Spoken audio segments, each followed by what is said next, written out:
All right, we're live. Wait, we're not live. We're going It's a live. We're notification, I live. think. Hello, people of this wonderful place called chat. I guess that's yeah. We're gonna today talk about Spider-Man 3 with Shandy. Doesn't that sound exciting? It sounds to me very exciting.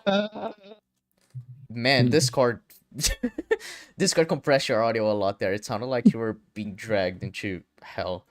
Um, which does Why sound like a is fair description. Let me just tweet out the stream though. Alrighty. I'm dying? I actually feel like death's knocking over in my grave. I know that feeling because I'm playing Skywalker Saga. Yeah. Yeah. Wait, as I said, Jeb, to you, Oh, let's start talking about that today again. So, if guys, people watching, if you've been watching ECUM for the past 2 weeks, you've heard us mention Skywalker Saga quite a bit. Me and Jeb don't like the game all that much, as baffling as that may sound. Um, and that's the interesting thing is I played it on I played the original trilogy first, which from what I've heard is like the best. And then I recently started playing the prequels, and I played the Phantom Menace, and that is genuinely one of the worst things I have ever played in any video game ever. So I did not like that at all because it has no gameplay. It is the gameplay is just walk around until the next checkpoint. The checkpoint starts a fucking 20-second cutscene, and then you walk around for like half the map, and then another fucking cutscene, and then you do a level that's like 30 seconds long, and all you have to do is like hold R2 because when it's like ship missions or whatever. Or even if it's not, because the fucking combat in this game is just you hold R2 and you kill the enemies with the throwing lightsaber or just the normal aiming. So it is really bad. This game is fucking garbage. And Jeb has actually finished the game. So Jeb, what were you thinking of Skywalker Saga? At least the story you finished. Yeah, I was gonna say I finished the story. No goodo. I was just hoping no. That's the whole review. Just no. Yeah. I was hoping it would improve after the prequel trilogy where as Sky mentioned was just you walk to here, you walk to there, and you do a 3 minute level. It kind of improves from the very, very low bar to a very low bar. So well done, game.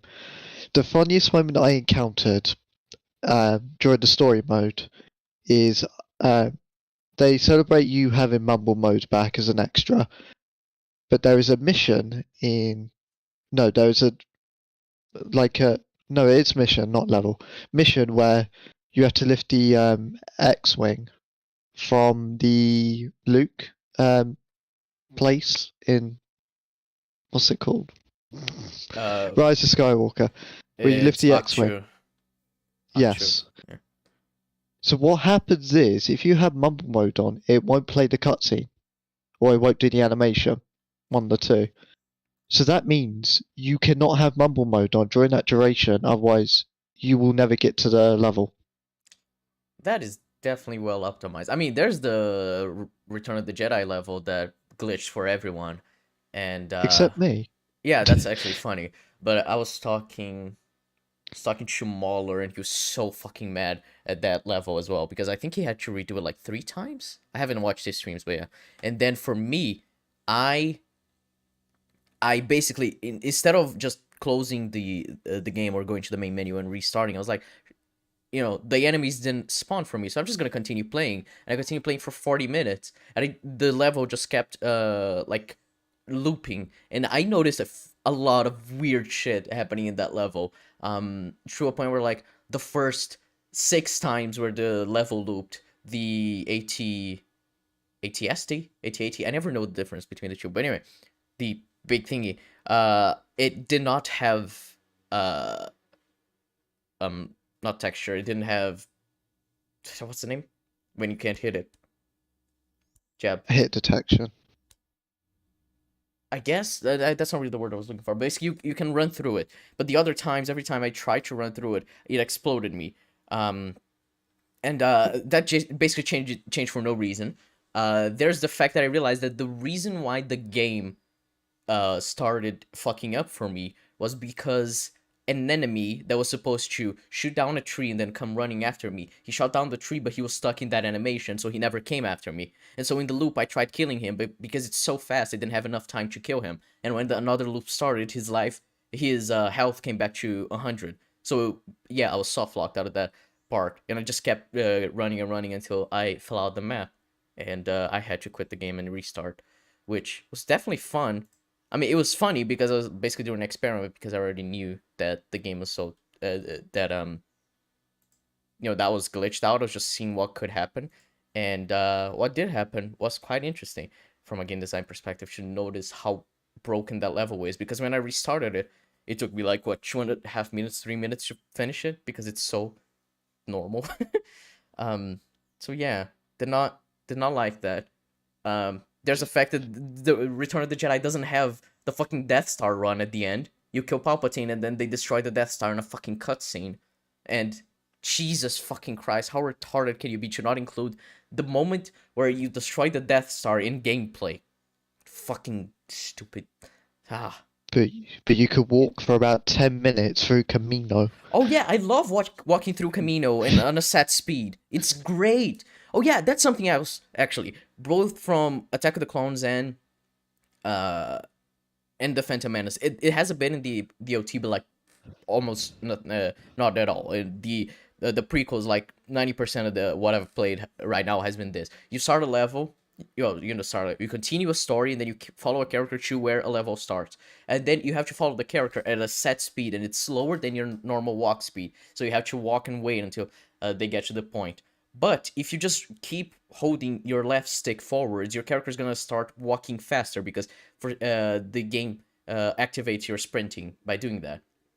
But it's not full on sprinting either. But anyway, you do that, and then if you start walking that fast, you're gonna go faster than the character is supposed to follow. And if you do that and you get too far ahead, the character is just gonna stop because it assumes you left the fucking mission area. So you have to go back, and you can't go any faster.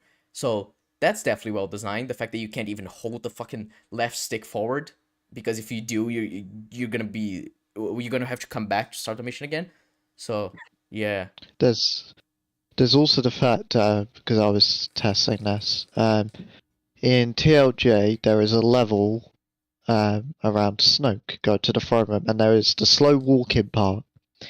Now, in free play, if you are the characters in the story mode, you will automatically be forced to walk slow. You could be any other character walk fast, but if you're those two, you're at a fixed speed for some fucking reason. There doesn't even need to be a slow walk in the first place, but for some reason you are when you're those two. And even if you change from a different character back to them, it puts you back to slow. So you can't be Kylo or Rey in that costume. Yeah, which is like, it's And so stupid because when you're playing on free play, the point is that you're free to do whatever you want, but you can also choose which characters you want to play the level as, except you're locked out of using these two characters because the game is fucking retarded. the rotation method is awful because what it does, so not only are you always going to be the story characters when you go to free play, and then you can change to the characters, you have what's known as a character selection. So if you press the D-pad left or right, you can see what characters in your roster to quickly access. If you press up, you go to all characters. So if you're a character, well, if the AI is a character that is in the roster, so for example, I've got someone as Mando as the AI. I can't then switch to Mando for myself. I then become the AI character and teleport all the way over there. Whereas in previous LEGO games, you could be the same character very quickly. Here you can't. You have to go to all characters and be that character. Well, the thing is that's also stupid is like when you look at Lego Marvel superheroes, you can open like the all characters menu just by holding triangle, and it's super easy to select which one it is. The only problem I have with Lego Marvel superheroes is that you have to wait to change the suit you want to choose for the Yes. character. rather than selecting it, which Lego Marvel Superheroes 2 and Avengers did fix, where you can press, I think it's the bumpers or the triggers, either way, one, and you can choose which suit you want. And it's all you had to do, but the game is like, you have to choose, you have to open the fucking menu, and then it shows a lot of different types of characters. And then sometimes you don't even know which character is what type, because there's like fucking Leia using that weird costume in the beginning of Return of the Jedi. I never have any clue where she should be. Um, and it's like super confusing how to get you in, and the fucking menu is so like off as well. Like when you press to go to like to left or to right, sometimes it goes up or down because of like the positioning of the things isn't like linear. It's like all scattered to like guess look more interesting. I don't fucking know. It's super weird as a menu. This game is bad. This game is really bad. I think if it wasn't obvious already that this was rushed, a really obvious way to tell is if you go to your galaxy map, you will have your stud counter in the bottom right. The problem is, after a certain point, that stud counter will never represent your actual stud amount. So I'm just about to collect studs now. I'm on 4.65 billion. But if I go to the galaxy map, it says I'm on 355 million, which means they haven't coded that properly. So what happens is they've used the wrong data type and an overflow's occurred. So this is why people have been getting negative studs. So you can never actually get your actual value because they've declared that wrong. And it's such a basic coding error. Yeah. So That's, I think that's all I have to say about Skywalker Saga for now. oh, Unless you I have got more. something else to mention. Oh Jesus. Oh, so I've been revisiting the levels because I'm doing 100%. Yes, I'm insane. It's garbage. I'm not enjoying it. I had more fun with Lego Marvel Superheroes 2. One issue is the detector system. So if you get upgrades for a class, it's in a general sense for this, so it could tell you where things are. So I can see a kyber brick right now and it's from the circle, but it's not accurate all the time. So it'll say it's somewhere when actually it's above it or below it, which Oh throws you yeah, I've off. had that as well. I've been very confused trying to figure it out. With the detectors, yeah. There's also the fact that the level challenges, one of the level challenges is really weird. I think it was glitched, yeah. On Attack of the Clones, when you go to Kashyyyk, if that's how you pronounce it, the Wookiee planet, one of them's where you've got to possess a clone and shoot another clone. That level challenge is kind of glitched. Oh. I got it, but it doesn't register all the time. It seems to be random when it wants to register you killing one with the clone. Oh. So good luck with that. I'm looking forward to that, yeah. What I really dislike, and I think this is the biggest issue so far with collecting things, aside from horrible game design for the levels, is the data cards. In this game, data cards work as red bricks in other Lego games or whatever variation it is. They allow you to unlock your extras. The problem is, in the previous Lego games, these were quite hard to collect. You had to do some exploration and do like a puzzle. Here, some of them are just in open air. You just walk to it. In fact, most of them are that. Yeah, I've noticed that when I was playing the OT, or like you spawn in a new area, and then there's just like the data card there, and as long as you have the proper character to get there, you can. And that was when I didn't know you could change characters like to anyone on free play before you like finish the levels. So I was like, well, I guess I gotta wait to get this. But if I had known that, I could have gotten the data cards from like the beginning, at least two. So, yeah. And then, here's something funny. So one of the puzzles requires what's the class called? Let me scroll to it. Astromech droids. So there's this puzzle where you do the rotator thing. There's two issues with this. One, the solution is always the same. Just move the outer ring and move the most inner ring. You'll win every time. The second thing, you could upgrade your class just to skip those puzzles. So they literally reduced the mechanic to optional, Oh and it's yeah, really easy to do that. yeah. It costs like not that much. I think it's like 5 kyber bricks. Yep, it's roughly that. I haven't tested whether the 5,000 reward gets converted by the multiplier or not. If it doesn't, then you have zero reason to do it because you just get 5,000 studs that you can earn by getting a standard stud when you got a high multiplier. So that's fun. What else is there? There was something else. What was really awful? I can't think of it and it's annoying. Oh, there was a glitch I had where it was. What level was it?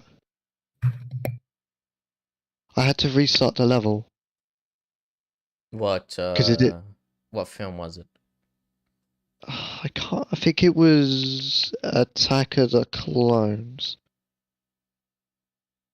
Yeah, I had to restart the level because my R2D2 AI glitched and got stuck. Oh, Uh, yeah, the AI in this game is awful. It does like some of the most retarded things I've seen. So that doesn't really surprise me. And again, because you can't switch to that character to standard mode, I had already switched to them. I was like, wait, no, I can't do it now. Because then my AI just followed me back and then they got stuck. Yeah. Um, Well, that's something that I've done like free play, for example. Like, okay, so there's a way to get to this, to this like kyber brick.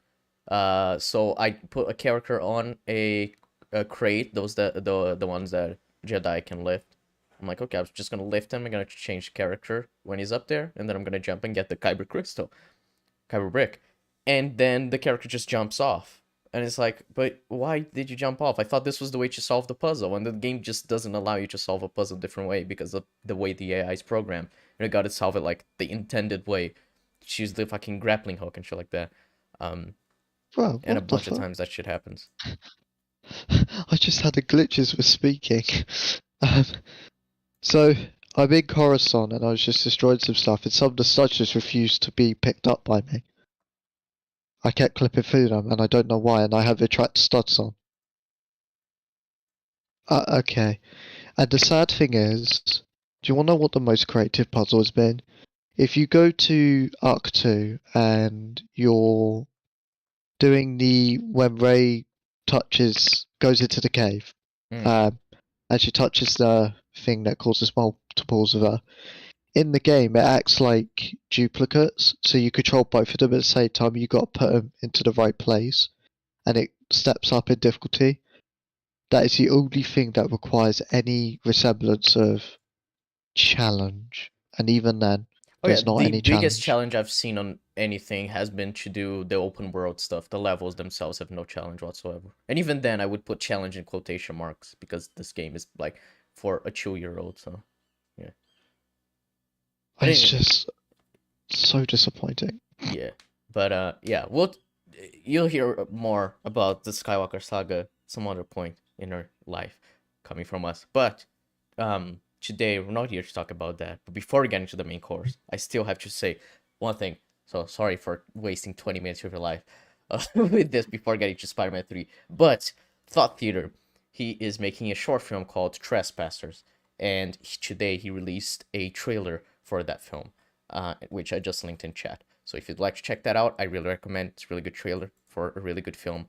Um, I yeah, I'm really excited to see people's reactions to the film because it is really good. So yeah, get excited and go watch the trailer and support the boy because he deserves it. All right, all right. So now, Spider-Man 3, the thing we're here to talk about.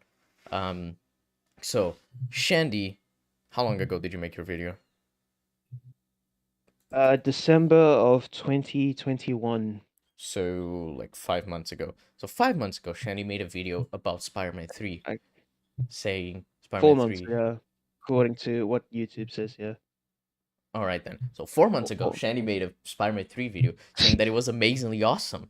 and people were like, "What the fuck?" But he actually just gave the film like a 5 out of 10. So yeah, I think Shandy was just clickbaiting, but whatever. It's fine, Shandy. We're okay with clickbaiting. Okay, we support you I'm anyway. So not. Fuck you. the actual score I gave it, by the way, was a 6 out of 10. Well, I wasn't counting the The Bully reason Maguire +1, but you should, because it's definitely an additional point and deserves the fucking 6. But fair. the so in case anyone hasn't really figured it out yet, the way I titled my Spider-Man videos was I always had a descriptive word at the end, like amazing, and then something uh, to like fill out the second word that started with the same letter. Mhm. So like amazingly average, amazingly awful, and then amazingly awesome. Mhm. Reason why I said that Spider-Man 3 was amazingly awesome wasn't because I thought it was a good movie, but because it was better than I was expecting it, especially since I was going through the movies again with the post Spider-Man 2 mindset of, oh, these movies are actually worse than I remember. They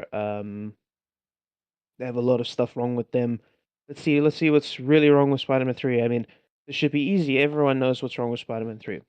Then I watched the movie and was thinking to myself a lot of the time, wow, this isn't actually that bad. There's a lot of good in this movie, and it does a lot to fix some of the more uniquely absurd world building of the series, such as what they do with the police. I mean, this is the first Raimi movie where the police are actually competent, and I found that really intriguing because Spider-Man 1 and 2 did not do a good job at portraying the police in any level of competency. Yeah, police MJ helicopters was don't exist. MJ was no longer the giga bitch that she was from Spider-Man 2. I actually think that she was a genuinely interesting and pretty well developed character and person in this movie. She's not my favorite version of MJ. I still think Spider-Man 1 has my favorite version of MJ out of the series, but she's pretty high up there. Um, I I'm pretty certain we all know my opinions on Sandman and Venom and Harry for the most part. Um, but that's actually something interesting. So I stood on the sacred hollow grounds of saying that I believe Sandman was arguably the best written character out of the variety that we have in the Raimi verse. So that includes Spider-Man 1 and 2. But I have a big issue with how his powers are used. I feel like his powers are very inconsistent in this movie. So if I had to say, is Sandman a consistent character? Not really, but it depends on what I'm talking about. I think, and that's what we'll be showing today as well, is just my sections of the video where I talk about him using his powers, why it doesn't make sense, what it contradicts, and then at the end of the video, I talk about his morals, his view on life, and the reason why he does what he does. And I hold the very interesting, spicy take of thinking that Sandman's actually pretty morally consistent, and a lot of what he does adds up with how he's displayed. But yeah, Yeah. Uh, it's also that's just an me. awesome movie on the surface with the black suit and the fight scenes. I mean, yeah, I quite enjoy it for that cool factor. I've always done that since I was a kid, which is interesting because I was rewatching it last night. I was like, oh, I used to enjoy this film for Venom, but like he's the least interesting aspect now. Like the thing that I liked the most was probably MJ. Um, the police is pretty poopy. Marco climbs over the fence of the lab, and the cops try to run around instead climbing over it like Sandboy. I mean, yeah, that is an issue, but I wouldn't like count it as like a like it is a knock on the police, but they're way more competent they are in Spider-Man 1 and 2, which I guess is the point you were making, Shandy. So with that section of the movie, I didn't even really think about the police. My focus was mostly on the scientists who just You're like, oh, carried on with the there's experience. there's a difference in weight. It's Yeah, probably a bird. It's gonna fly away. So they just kept on stupid. doing the experiment despite feeling a change in the silicon mass. Yeah. There's also literally a window right in front of them that they can look out of and stare at Sandman. They were looking at him as he was rolling down, and you can actually see that the windows close I mean, they as soon as surely you would hit the see ground. the fucking police officer standing right outside the fucking fence and be like, "Wait, there's probably something going wrong here, isn't it? Maybe we shouldn't Yeah. start this experiment." Yeah, it's like the how it should have ended, where like one of the scientists says, "Here's a bright idea. Why don't you just go and check what's going on instead of just going on with it?" Yeah. Oh, it's funny. But yeah, so Shandy gave his entire backstory, um but we also watched Spider-Man 3 preparation. Well, Jeb didn't, but such is life.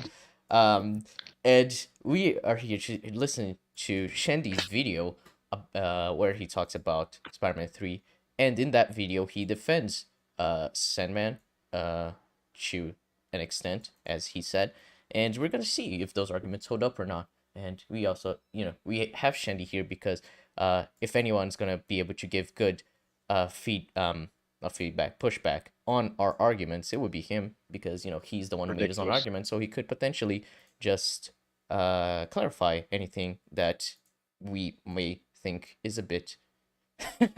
Shandy, did you just donate saying hi, Shandy?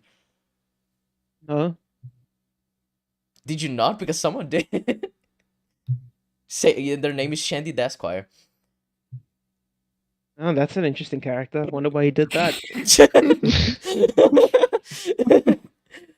Well, all right. thank you But for thank- the backstory. Yeah, thank Thank you, you. Shandy, for the $5. But anyway, yeah, we're gonna be here to listen to the Oh arguments. no, about I'm already dissolving. I'm bribing the fucking host. Don't you dare criticize my video.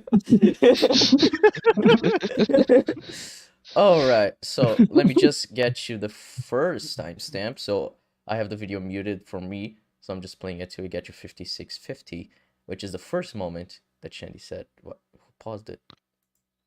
Okay. Me. I'm sorry. How fucking dare you? All right, should be around here.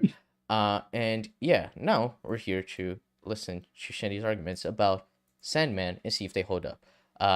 Oh yeah, I meant to ask before we got to that. What are your opinion? What do you think about Sandman? Do you think he's a consistent character going from left to right? Shandy already gave his answer. So Jeb, do you think he's a consistent character in Spider-Man 3? No. The reason being is the way he's portrayed and the way he behaves. He makes out like he obviously isn't trying to hurt people or do significant harm to people. The issue is his actions paint a different story, Mhm. which is causing a conflict. And also, set decisions he makes doesn't add up given his motivation. So I don't find it consistent. All right. I Yeah. am on the fence after watching the film last night and thinking of Shandy's defenses. I am leaning more towards saying he's not consistent, but I decided not to have any conclusions before this stream because I wanted to hear the arguments, and then after the discussion I can give my conclusion. But I am on the fence as of now. Tin, what do you think about Sandman? Well, when I rewatched it, I thought like because like this is the first time I actually watched a film in years and actually pay attention to the characters. So like this time round, even with everything I heard about it, I thought it was fine. I guess like I mean like in terms of consistency, yeah, like as him like going after the police and like randomly being motivated to go after Spider-Man, yeah, that's always bothered me, if I'm honest. So like, I guess I'm somewhat on the fence, but like I'm pretty certain I can be easily convinced that he's inconsistent. Yeah. Alrighty.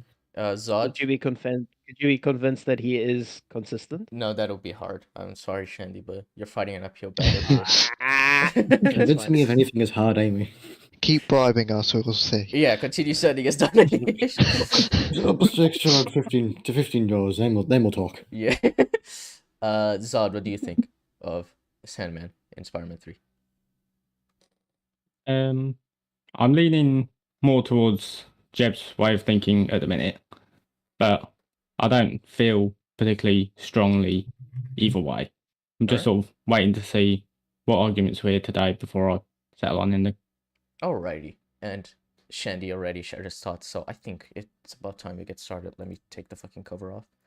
And yeah, let us By the hear what way, you have to say. just a quick thing. That was my first ever super chat to any stream. Ah, that's adorable. Oh, I'm glad I'm you just gonna brought it up. continue layering on the reasons why we should just not do this. Yeah, you're because just I'm not- trying really it's hard to disrespectful. bribe us. Like, oh, this is my first super chat. I'm The one so with nice to money. all of you.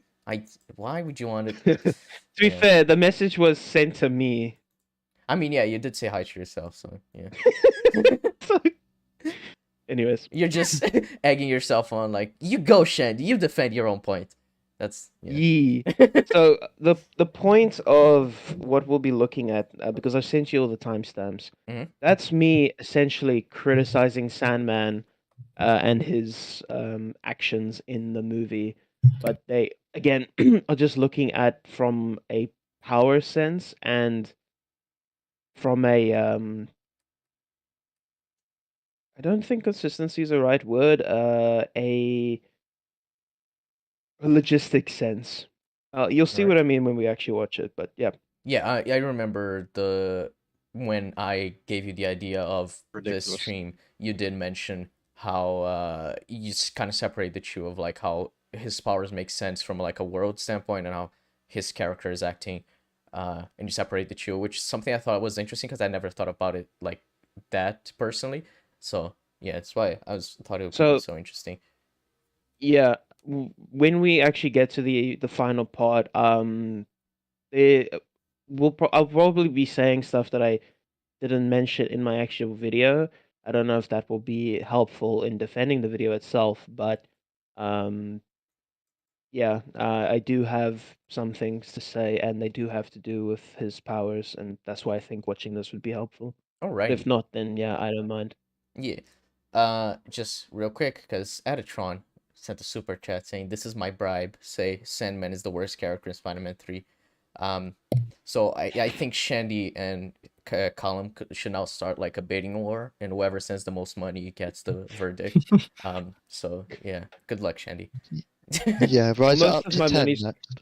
Yeah. most next of on my the money's Sesame going Street. straight into most of my money's going straight into savings for college and for travel. So I'm not sending any more money. Fuck you. Well, I guess you Alright. lose then. Okay, so Wow. Sandman Callum, is the we're worst on your character side. in Spider-Man 3. We can end the stream now. Thanks everyone for watching. No, but actually, let's Goodbye. start the video because we spent like half an hour already. Not saying anything. Anyway, alrighty. The scene more believable.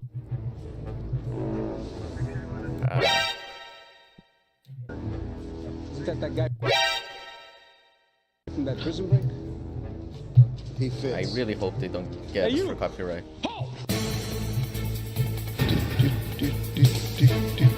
I got you covered. Yeah. Boys got you covered. Alrighty. That How guy will looks like I Johnny copyright Depp. strike you? my That's the question. goodness. Police who recognize wanted criminals as well as patrolling the streets? I think I'm gonna. That's a perfect clip. Sorry. Alright. My steak. Get your mind out of the gutter. Although this police officer attempting to kill. Oh yeah, one thing that I thought was weird, in this moment is like, so Sandman obviously for him to get inside the sand under that thingy that was covering it, like it would have made sense with this character, but this guy was like, oh, surely he hid inside the truck in the sand when like the thing was like fully down and was tied down. Like there was no way he could have tied it like back together when he climbed up. Like it felt really weird. There is one cop that runs towards the front and he can't see Flint anywhere near the front. So once he makes that confirmation, he tells the other guy, so then that's when they pull the tarp up. Right. So I guess it's just I guess he doesn't expect to find anything, but it is like a last resort because they don't know where else he could have gone. Yeah, but I still don't think the use of the shovel is a good idea because it's like, yeah. Why? Yeah. Why? Alright. Flint with a shovel is a bit of a strange one. I am still going to award brownie points for taking the initiative. Just not any actual points, because this is still a bad idea for cops to be doing. I'd also like to mention that I'm not a fan of the shaky cam being used on display. Every character appears in and out of focus far too quickly, which creates a sense of visual vertigo, and is honestly just not a welcomed addition to this quite frankly really well shot film. I understand it was a trend at this point because everyone wanted to be the next Jason Bourne, but this felt unnecessary.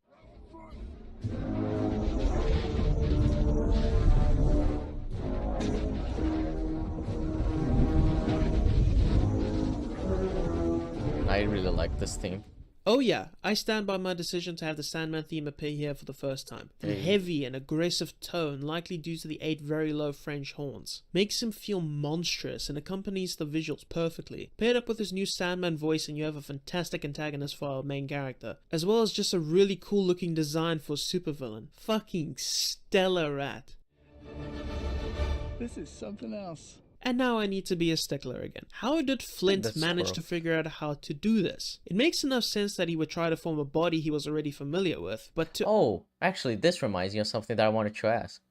So, you know, when he's forming himself, but, you know, his Delo color, or whatever you call it, it, like, was already made. Like, it feels like it didn't ever turn into sand. I don't remember if you brought it up in your video, Shandy, but did you say that, like, it just didn't turn into sand and that was, like, inconsistent? Or did you say, like, it did turn What are into we sand? When he goes to What are we grab talking it. about? Here, hold on. The necklace? Yeah. Fucking, I'm trying to get to the What, point. that the necklace was turned into sand? Yeah, what do you say about the necklace when you get So- to it? Did you say that, like, it didn't turn into sand and that was inconsistent? again. How did Flint I'm manage just gonna get to the So- fucking... to figure out how to do this? It Yeah. makes enough sense that he would try to form a body he was already... Here, this visual, yeah. Yeah, so when I was discussing the actual Sandman forming scene, I said that it didn't really make any sense that the necklace survived because everything else got demolecularized, Mhm. including his belt, and his belt also has like a metallic buckle. So if you wanted to make the argument, oh, the necklace survived because it's metallic, but the buckle didn't. So to kind of like come to a sort of safe middle ground, I said that if we are to believe that the necklace survived because it was metallic, then we'd have to say that the belt buckle also survived because it's metallic. It's just buried under sand, which wouldn't matter because Flint ended up making a version of himself that he was already familiar with, which includes like a sand version of the belt buckle. Right. The thing I thought of when I was watching it last night, I'm not sure what you feel about it, is that his mind went first to the necklace, and then he created the necklace, and then he created his, like, just like from, like, his subconscious, and then he started to create his own body to grab the necklace, and that's why the necklace, like, is with him throughout the whole time, because it's always, Honest- like, an extension of his own body, because it's part of, you know, his abilities to create things from sand. Honestly, that's not a bad interpretation, and that actually would make sense for the sewer scene when Spider-Man essentially kills him with water, Mm. as to how he can still have access to the necklace, because once he turns into mud, he's vaporized. He can't hold on to anything. Yeah, So that was that's always what I confusing was to me how thinking, he because yeah. yeah, that's what I was thinking, because it's like, obviously the one thing on his mind would be that he would be leaving his daughter once again, right? If he was just dying or whatever. So I think him creating the necklace before he creates his own body would make sense with this character. So I'm not, like, I don't know if this Yeah. would be like an unreasonable thing to expect, but to interpret.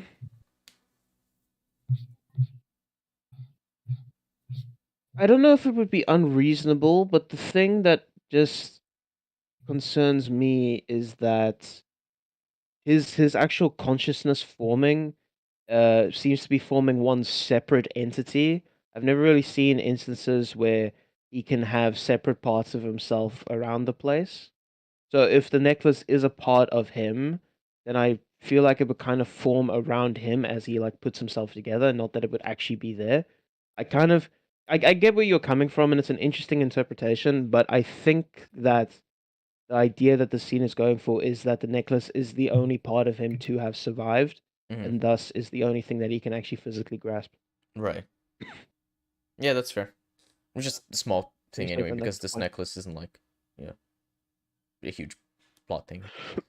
familiar with, but to add more, To increase in size and to project your sand in such a manner that it would seem almost alien to you seems like you'd need some practice first instead of getting it right the first time. Practice which likely was forgone due to him unfortunately being jam-packed in a film with 3 other antagonists at the same time. I understand Raimi initially only wanted Sandman and Harry, with the studio forcing him to add Venom, so he obviously wasn't working with a lot of time to develop these characters properly. And here's why I sound a bit like a contrarian. From my own personal opinion, as someone who has watched this film a few dozen times over the years, I think that Sandman as a character should have been saved for the 4th film, as well as not having his retcon of killing Uncle Ben taking place.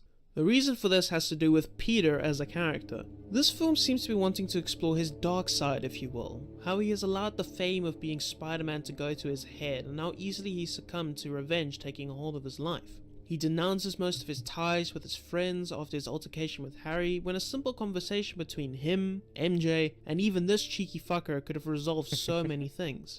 So why doesn't he? However, that is a tangent I don't want to get into just yet, preferring to focus on the topic at hand and discussing that point at a later interval. But yes, this film takes a look into Peter as a character, what he values, what his deepest desires are, what prevents him from chasing them, and ultimately the consequences of getting what he wants and where that leaves him. I think a lot of his development was pretty rushed, with only segments of these ideas popping into the script, although I like the premise and think it should have been explored properly, along with what it could have meant for his character in a potential 4th film. And thus we come back to Sandman. Flint Marko is probably the most tragic individual in this film, or even out of any film in the series. His embroilment with the law is born out of a desire to help his daughter with a sickness he can't afford to cure. His transformation into Sandman is probably the most inhuman metamorphosis, and yet possesses the most emotionally human scene in the film. He is a character who could have had a lot more depth to him if he was given more time to develop, and a lot of that would have to do with his relationship with Spider-Man.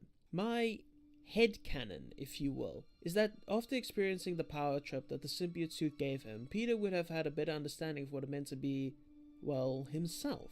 A person with a great sense of power and responsibility, and what that power could do if it wasn't kept in check. Because of this, Peter could probably empathize with Flint's situation far more than anyone, and instead of turning Sandman into a villain, we could have had an entire film of Spider-Man trying to help Flint, rather than simply punch him. I really like the use of TASM True visual there.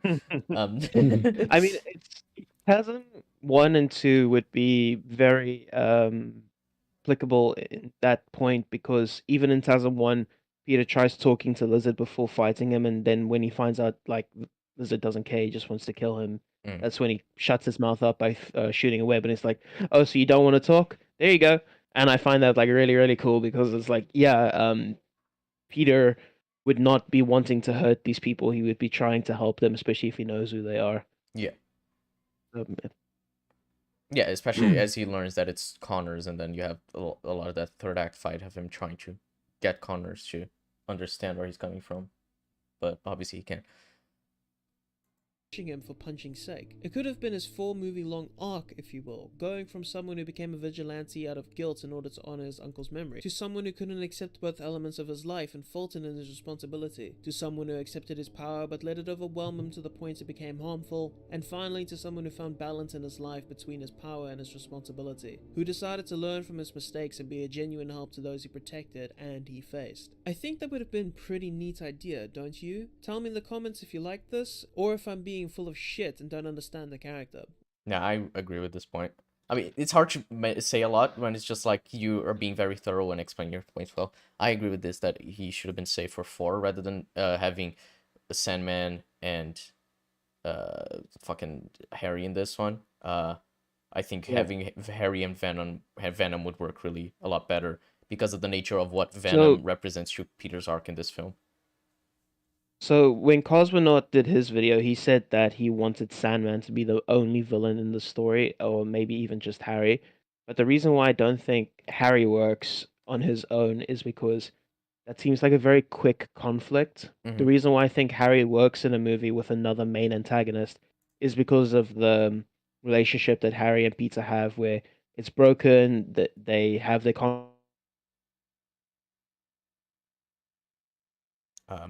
I like that premise, and I think that the best way to do that is if they have Venom as the main character, main villain.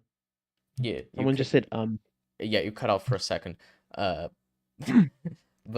I think we got I think your point was gotten. To add to that, I think as well, it would have given even more weight if you had Harry's death still, where he's learning from the mistakes of what happened with Harry.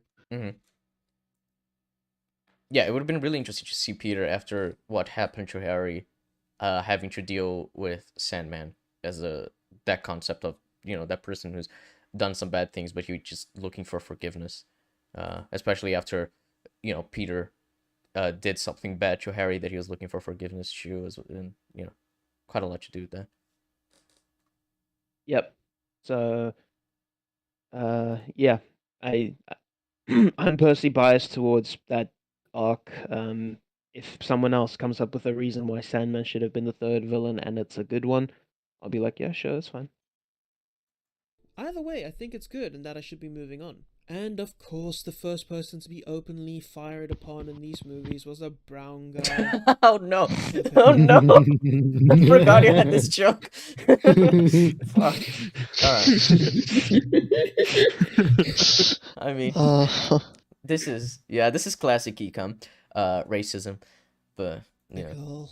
Flint, if you could do this from the get-go, then why did you bother walking? Or did you not know you could do this until you absorbed more sand? And if you didn't know, then what made you try and do it? Bloody hell, just stop asking. Oh, okay. I know. I remember what this is.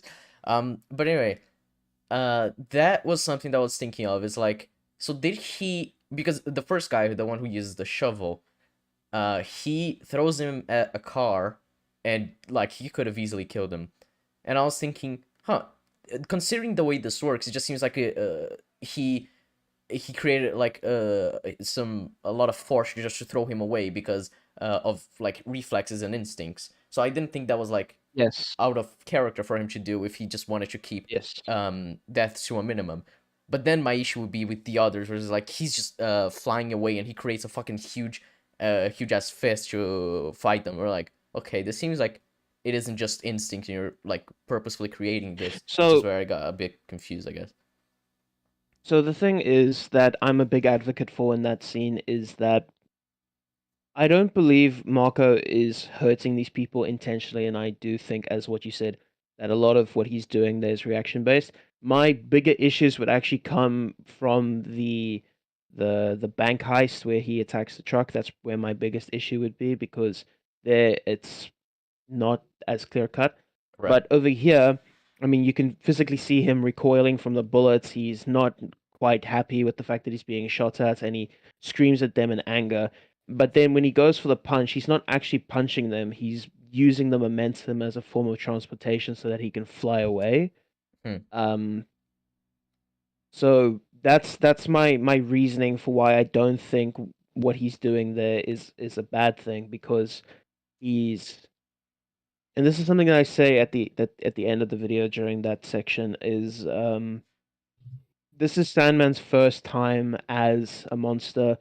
We can reasonably assume that it's the morning, the same morning that he actually like wakes up and becomes Sandman from the Sandman forming scene. So he's not used to the way his body is functioning just yet, and he still behaves as if he's a person. And when people get shot at or when people get attacked, they react violently as a form of defense. So he pushes the one guy who's going to stab him with a shovel into the car. Could have killed that person. Don't think it did. Durability in these movies is really wank. So well, if he the cop didn't is probably kill him, still alive. yeah, I don't think it's clear that he would have died. It's just that he definitely could have, and the idea of obviously is he's trying to stop that. But that first one is the one I'm like pretty certain that's basically just instinct, that he just threw him away when he was about to get hit by a shovel. So I'm not like saying it's like an issue with his character. Then I want to rewatch the moment where he uses his fist, because you say he just uses the momentum to carry himself forward. So I just because as soon as he goes for the punch, you can see him flying away. So that's what I'm thinking. That I should be He's not actually punching them; he's just carrying them. Right. And of course, the first person to be openly fired Oh, of course, upon we're gonna in these have to hear movies this was a joke again, but brown such as guy. lie. Typical. Flint, if you could do this from the get-go, then why did you bother walking? Or did you not know you could do this until you absorbed more sand? And if you didn't know, then what made you try and do it? Bloody hell. No, I guess you didn't put the entire clip, but No, just keep watching. all right. Question, Shandy. What the fuck is this? Genuinely Okay, good never charac- mind. Stop. Okay. Okay, yeah. So I didn't put the whole clip in. I mean, you could probably just look it up on YouTube real Yeah, I'm quickly if gonna you get wanted to. the clip open on Netflix here, so give me a sec. Okay. I mean, I'm not using Netflix. I'm definitely doing everything above board, just not pirating. Oh, I'm probably gonna end up unsubbing from Netflix soon as they start adding ads. Well, I mean, they're gonna add ads for like cost saving options. The one, if you pay for the one you continue paying for, it's not gonna have ads. Oh, okay. Well, depends. All right. Let's see here. If there's ads on the paid version, then I'm leaving. If there isn't, then yeah, I might still stay. Alrighty. I barely use it. Let me just change one thing real quick. Shoot this one. And I'm also gonna add a copyright cover because, you know, there's no audio. So let's see. He gets shot. You can see him recalling. He yells at them, and then he. Yeah, you're right. He uses it to launch himself into the air. Considering what you said about him screaming and it just being like kind of a reaction to being shot, I guess I can see that. As a defense, I am not sure. I just am not sure how to feel about it yet. I guess we'll see what your other arguments are after this. This MJ and Harry portion we can just skip right to. Yeah, so you can just 104. let me. Yeah, Yeah, so the bookmarks that have the Sandman stuff should be quite yeah, clear. 10408. All right, this is the next one. So Sandman shows up and fights Spider-Man. So let us see what you have to say here. Parade of adults. After that embarrassing display of pixels, You we have might Sandman want arriving on to fix the screen. Is it what? I'm It is looking at fixed? the stream now. I don't see it. What? Screen is I'm looking fine. at the stream right now, and it's just a black screen. It. Well, am I a few seconds behind? I was mean, a few it was seconds never behind, just a never mind. black screen. Chat, are you seeing a black screen or No. I'm retarded. you I'm- are? I'm retarded. You Don't are. worry. Yeah, it's fine. Okay. Did they immediately shoot at Sandman? Kinda. Now, once So- he becomes a huge fucking sand monster coming out of the truck, yeah, they start shooting at him.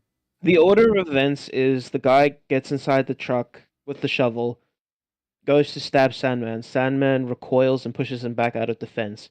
Then he forms his Sandman Giant's form, and then people start screaming. As soon as the screaming starts, they start shooting him. So, besides tossing out the police officer, he technically doesn't do anything. switch cosmic allegiances this time around. This random kid has more logic than an entire parade of adults. After that embarrassing display of pixels, we have Sandman arriving on scene to spook some sense into people again as he moves towards the armored truck. Now you could question why he decided to fly in front of this parade instead of going around, especially since it calls forth the attention of Spider-Man. That But is a good considering question. that Flint has likely been in prison since Uncle Ben's death in the first film, I can't believe he hasn't heard of Spider-Man. Unless during those last 2 years he managed to fill up a significant percentage of the prisons. Even then, he probably imagines that Spider-Man would be incapable of harming him at this point, so it doesn't really matter. He lands himself on top of the truck and proceeds to punch a hole into said truck. So apparently a punch that was strong enough to break through an armored car did nothing to the officer who got hit on the inside. Okay. And apparently they aren't suffocating on all of the sand they just got sunk into. Okay. And it seems Peter learned a lesson from Andrew Garfield in TASM 2. Again. Apparently he would rather crack jokes instead of webbing the still moving armored truck so as to avoid any more unnecessary public damage and potential fatalities. Okay. Fun fact about this scene. That isn't Toby. During the production of this Well, anyway, so Pretty certain that's it. There might be more. I can't remember. you said you go the next timestamp is 106:33, so I think it might have like a bit more in this part. Was but- there anything in there? Okay, yeah, you still want to talk? Yeah, never mind. But the only thing here is like, yeah, I agree that it seems that like plot logic wise, those characters should be dead. And my issue would be if Sandman did this knowingly and he knew he could have killed these people, would he have done it? Which I guess is like the question, because That's if he doesn't want to hurt something I people, bring then up in my yeah, that's my final point. That's a point that I bring up in my final section because I'm talking about his morality. The thing is, I don't really know what his intention in this scene was, and I'm just playing a bit of guesswork based on the character that he's trying to bring forth. So obviously, the fact that he can punch through an armored vehicle but not hurt the guy inside is really fucking stupid. So my options that I gave at the end of the video were either he was intentionally trying not to hurt the person inside, Mhm. or the movie just didn't want to depict the graphic murder of a police officer, Right. which is probably the more likely answer. That they didn't want to show the police officer like dead. I don't think that that's something they could have gotten away with the PG-13 rating. Right. They would probably need to do it in like a more kid-friendly manner because you have this villain who's supposed to be this sympathetic guy, and if he starts off his first like Sandman spree by punching a guy into a pancake, then it's like yikes. That's pretty harsh. In a life or death situation, your body can very easily hold its breath for longer than you'd expect, so the cops will be fine. I know from experience, getting thrown from a raft. So that's not even a defense you need to make. The cops are fine because their head is above the sand. Mm. And I mean, Yeah. I imagine sand wouldn't block oxygen as much as like something like water would. So I imagine it I would don't be know. I haven't easy. been buried in sand, so I can't Well, give an let's try answer. it. We're gonna bury you in sand for 3 days and see if you survive. Sounds good?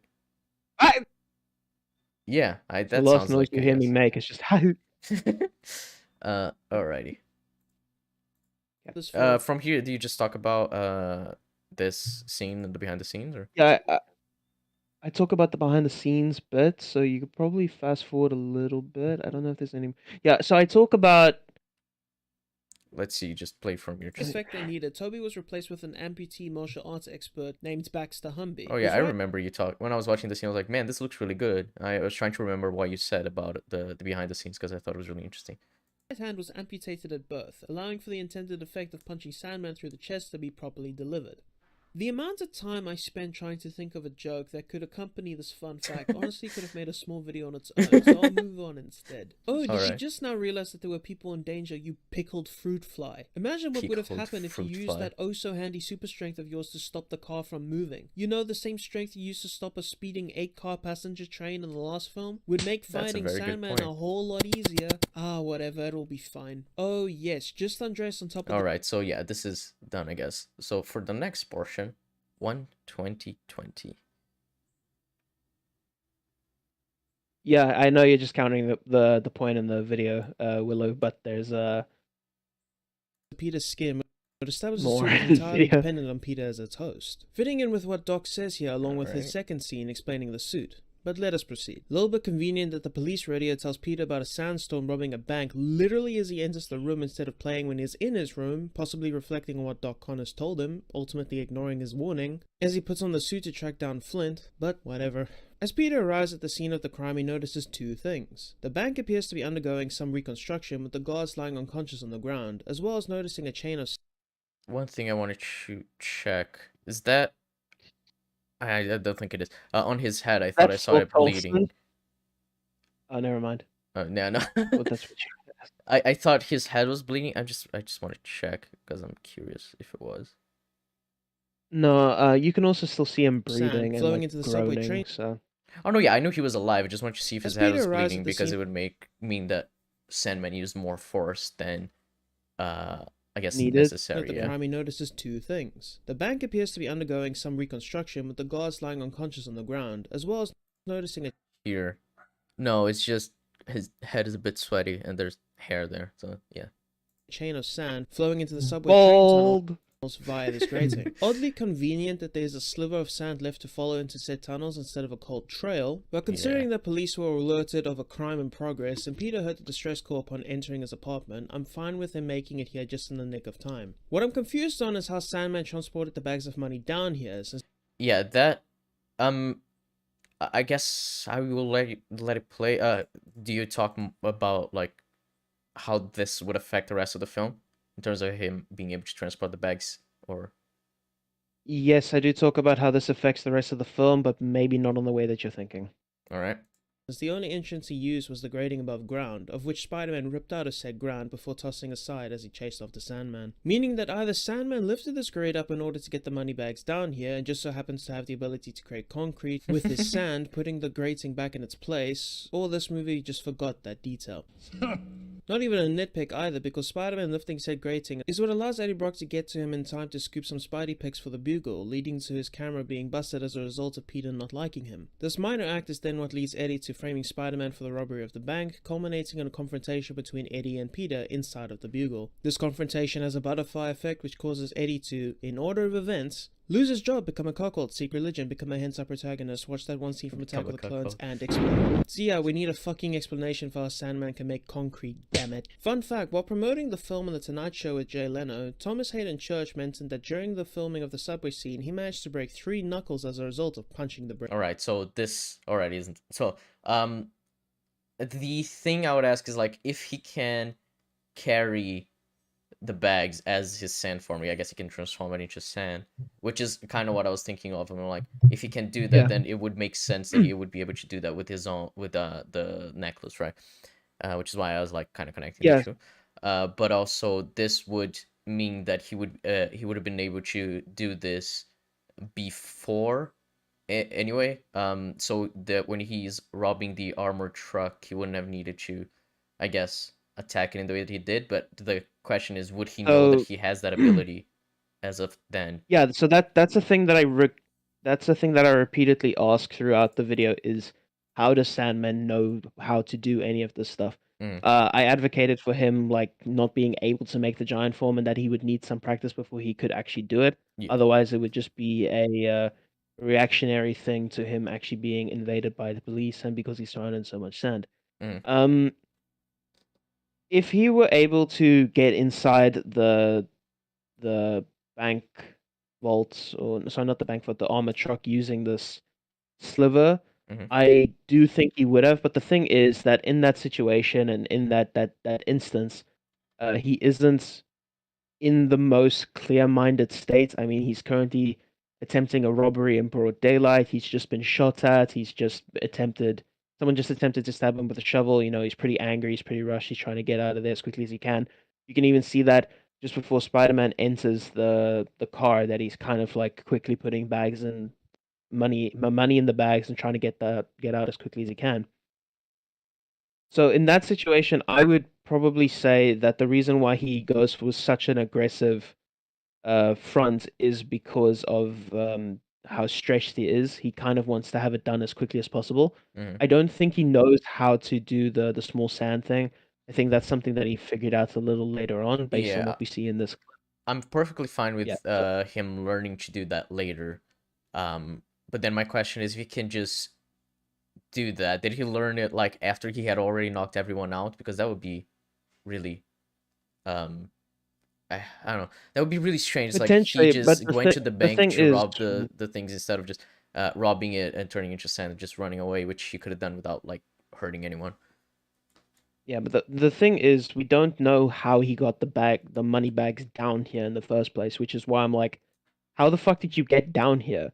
If there's like a manhole next to it and he threw the bags of money down the manhole and then just turned into sand to fall through the grating, then sure, I guess, but we don't see anything like that. Well, that is well It's a really that's why I'm weird asking, right? Because scene. it seems to me that he turned his bags into sand to, go down there. And you mentioned him creating concrete, which is like if that's an ability he can do, he should be using that when he's fighting Spider-Man because of how much stronger concrete is than sand. When he's punching Spider-Man, if he punches Spider-Man as a block of concrete, that would fucking kill him at the end, and he does much kill Spider-Man at the end. So I think either way Yeah. it will create a few problems in how he operates, I guess. So I'm not saying he can actually create concrete. Mhm. I'm asking if he can, then the movie needs to show that. Yeah. Otherwise, it's a messy scene, and that's what I came to the conclusion to, that it's just a messy scene. There Right. is So you don't nothing think that. like that it creates an ability for him. It's just that like they forgot that the No. bags existed. Yes. Right, so I it's think kind of it's a like the detail Doc that Ock they scene in overlooked in the Spider-Man scene. 2 where the bags disappear and then reappear in the bank scene. Kind of the same Yes, principle. but I actually think it's worse in this instance because it's essentially like you're trying to fill in blanks for the movie that don't really work. Mm-hmm. Because if you fill those blanks in, it has a very big potential to actually create more problems. Right. Where with the Doc Ock thing, like, yeah, no, I fully believe someone would have picked those bags up out of the window, or the bags could have fallen or something. But it's whatever. It's one of those things where you can just ignore it and say, yeah, he just put the bags down, picked it up, and then crawled around the building. Right. Over here, it's like, what options do we have? He has the option of turning the sand into. He has an option of turning the money into sand. If he can do that, then it creates a bigger whole problem Well, it with creates the thing the of the ending of the idea that he movie. can just create any money he wants through sand. Exactly. So that means he Exactly. doesn't need to rob any banks. So that creates a Yeah. huge issue. If that's one issue. If you have the problem of he can Create throw the money down a Wait. manhole and Mhm. then just turn into smaller sand so he could fit through. That creates a problem because why didn't he use that to infiltrate the bank? That one I don't think is as bad because there could be security inside the bank and he still needs to get the money out, so he just Yeah, quickly he deals with the would. I guess he would security. need to carry the money with enough force Oh so that it yeah, couldn't be a sliver of sand. Yeah, as a physical item. Yeah. yeah. So Then you have option number 3 but where that's he a can make concrete, which, as you said, is a big problem for the end of the yeah, movie. yeah. But I also think that like the fact that they don't show is the issue. Is like we don't know how he got down, so I'm not gonna be like, oh, so he jumped, he threw the bags and then he became sand to go down. It's like, well, if it's a hole big enough for the bags to go in, can't he go in as like his normal form? Instead of like crawling as sand, Yeah, which is this also how Peter finds him, is because there's a small sliver of sand left yes. as the grating. So either way, it creates a lot of issues. It's mostly an issue for me because it's not relaying enough information that I can reliably work off because the the three options that I have there, most of that is based off of very limited information, and to say one is better over the other, or that this is what happened, or that this is, I can't really do that for certainty because I'm not working with enough information. Mhm. It's literally just guesswork at that point. Right. Yeah. The next part of this is Spider-Man fighting Sandman. Do you think we should watch this, or like is it important for? Yeah, I think we should cover that because I do mention Sandman's inconsistent durability at the end of the movie. Yeah, I do. All right. I just thought it would be a good idea to cover all of the anti-Sandman points so you can see what my mentality is here and then at the end. Oh yeah, yeah. That's one thing I think is important to get all the context because rather than just looking at what you say in terms of his character, because there's a lot that's wrong with him, like plot wise as well, that may contribute to a conclusion you may have. So yeah, let's see. Yeah. Brick wall. According to Church, Well, I guess we can just skip this, even though it's an interesting fact. Yeah. I don't want to just play your video in full, because I just don't want you to do that. It's fine. he It's spun fine, don't around and worry. hit the actual brick on the first take. Talk about contrived writing, am I right? Anywho, as the fight proceeds, we see that Spider-Man's attacks hurt Flint. Somehow. Okay, so when his DNA was altered to replace every fiber of his being with that stuff cat shit in, did that not include his pain receptors? I mean, Jesus, when Spider-Man first met him, he punched a hole right through him and it didn't even phase Marco. He acted as if it was just a... You're saying he didn't even flint? No, because flint and flinch. No, it didn't even flinch. I didn't even make that pun. Ah, okay. That's you. That's you, Sky. That's entirely you. That's fine. poke in the gut with a paper airplane, seeming mildly annoyed more than anything. Here, similar attacks not only hurt him, but don't go straight through his body. Am I supposed to believe that a Spider-Man who's powered up by his own anger and frustration, along with whatever power boost comes from wearing the black suit, doesn't hit as hard as a Spider-Man who had most of the blood in his body swarming to his penis? Yeah, I was not expecting that. Okay. Jesus, yeah.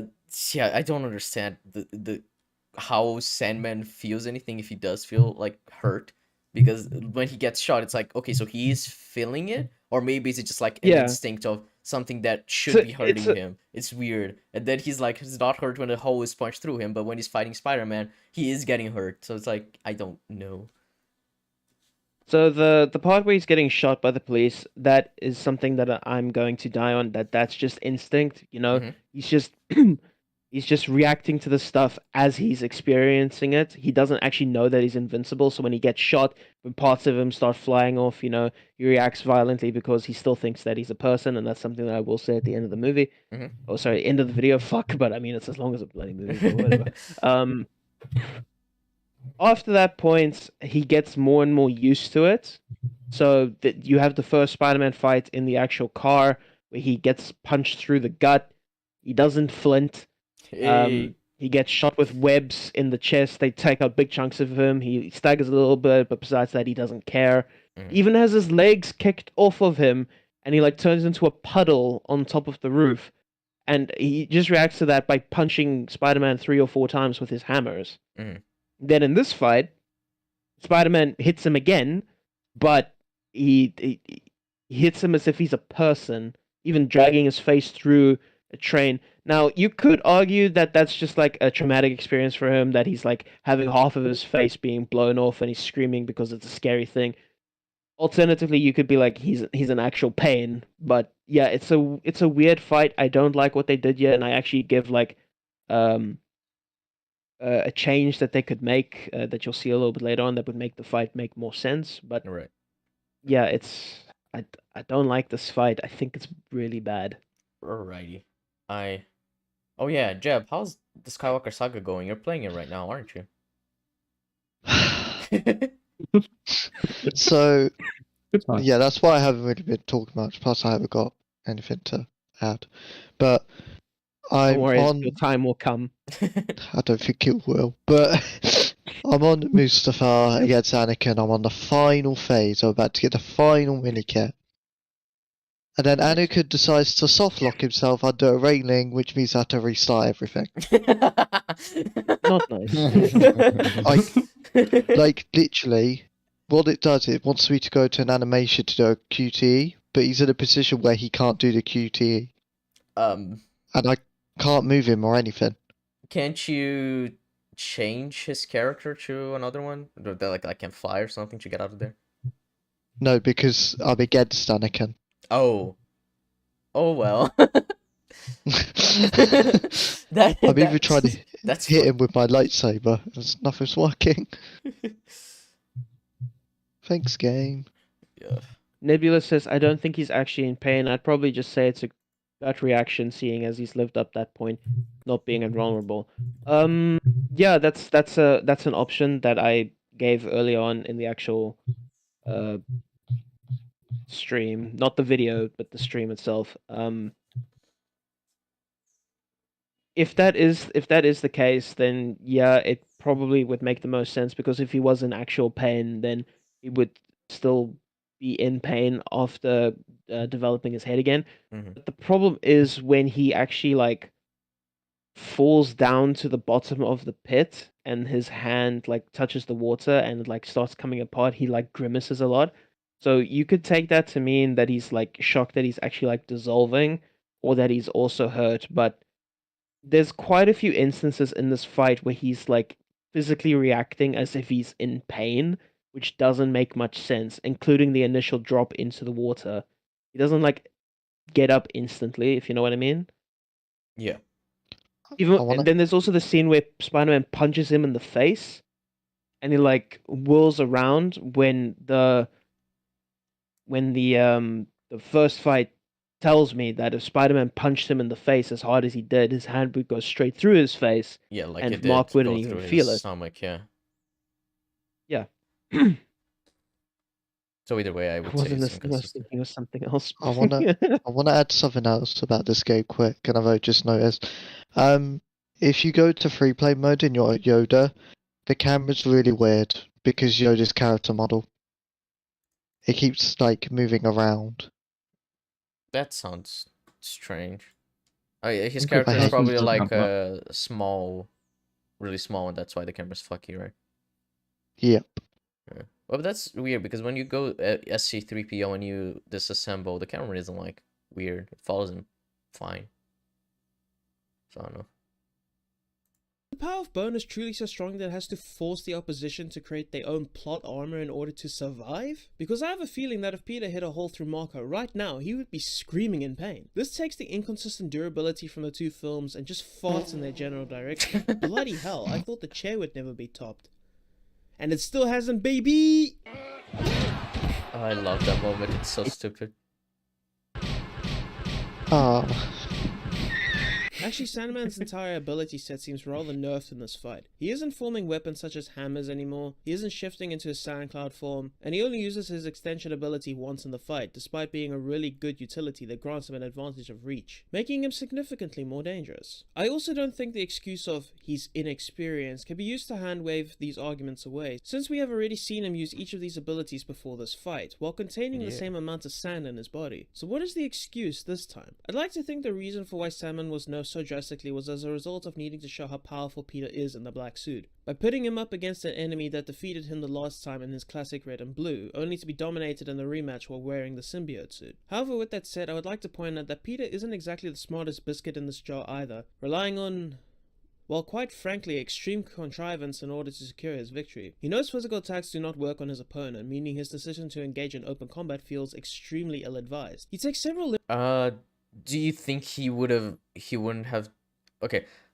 Do you think his character would have done that by that point, considering he's so driven by revenge, to just punch Flint Marco because he wants like some kind of physical retribution? So Peter is supposed to be an intelligent person in this series of movies. Shocker, I know, we're dealing with Raimi. So my understanding of him as a character is that if he wanted to take revenge on Flint, he would do it in a way that he would know he would win. I don't think that he would be so overcome by his anger and his desire for revenge that he would do the exact same stupid shit over again. He would go out of his way to make sure Flint dies, which is why at the end of the fight he opens up the water barrel thing, whatever that thing's called, and then drowns Marco because he sees that it's like the one thing that's actually doing damage to Marco. Yeah, as opposed to like and then you hitting have him to again. Yeah. And then you have to take a little step back and then think to yourself, I'm fighting a man made out of sand. Have I never played with mud before? And when he realizes, oh, Sandman is made out of sand, I'm gonna go and punch sand instead of bringing a fucking big bucket of water and a fucking hose and hose him down, or like a squirt bottle or something like that, and shoot him in his eyes. Water pistol. You know, just something like that. Yeah. Bring a fucking water. Yeah, bring a water pistol. That would work, I think. Maybe, I don't know. Pee on him. balloons. Fucking Water whip his balloons. dick out and just fucking whiz on him. That would do something. Literally, just yeet water balloons at his head. Yeah. Yeah, exactly. Cover a predator with water balloons. Right, yeah. I agree with that. That's a good point. This version of Peter actually has money now, so he can buy water balloons. He can afford it. Yeah, I was actually wondering, how does he have money? I have no idea. Okay. My Because I was initial thinking, like, thinking all was he that has now, because he's because he with doesn't have MJ. the... Well, the thing is, he doesn't have his pizza job anymore. I guess he got back his Bugo job because it was freelance anyway, but he gets the staff job and only like 3/4 of the way through the film. So it's like Yeah. he clearly So, wasn't getting The only thing paid I that can much. really, the only thing I can really think of is that MJ helps him out financially. So if he pays for the rent, then she can help like provide food and like essentials like that. Right? That's the only thing I can really think of. He has an Sure. OnlyFans. He does. That's something I do say in Spider-Man. In my first Spider-Man video, he's got an Yeah. OnlyFans. I mean, it does seem weird that he just doesn't sell his photos, show other newspapers anyway, because he's the only one who can get them. He obviously would make a lot of money, and JJJ doesn't pay him a fair wage.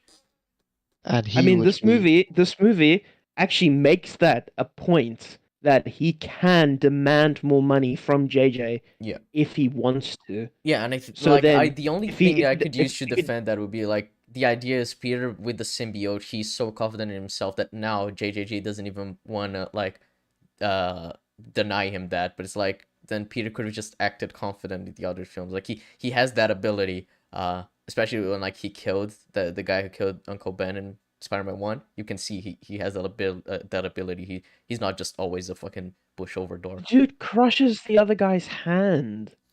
He absolutely can be intimidating if he wants to be. Like, You see, But- the issue is that in Spider-Man 1 and 2, he didn't have his hair down. You know, he wasn't Bully Maguire yet. he didn't have the eyeliner on. He didn't Yeah. have gel in his hair. This He isn't wasn't sat in his apartment listening to something in the way for 10 hours. Yeah.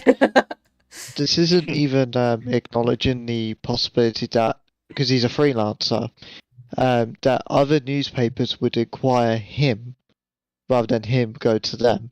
Because, you know, pictures of Spider-Man, only person. People are going to want that. Yeah. They're going to inquire. Yeah, like, surely they would go after him as well. Seeing as he's the only one who can do it. Fucking embed failure. I'm trying to show this meme that I'm showing on screen. But yeah, here, Nab made this.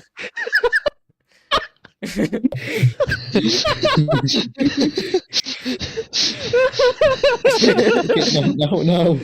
Now I'm just picturing the whole scene where like he goes, "I'm on you, I'm armed." I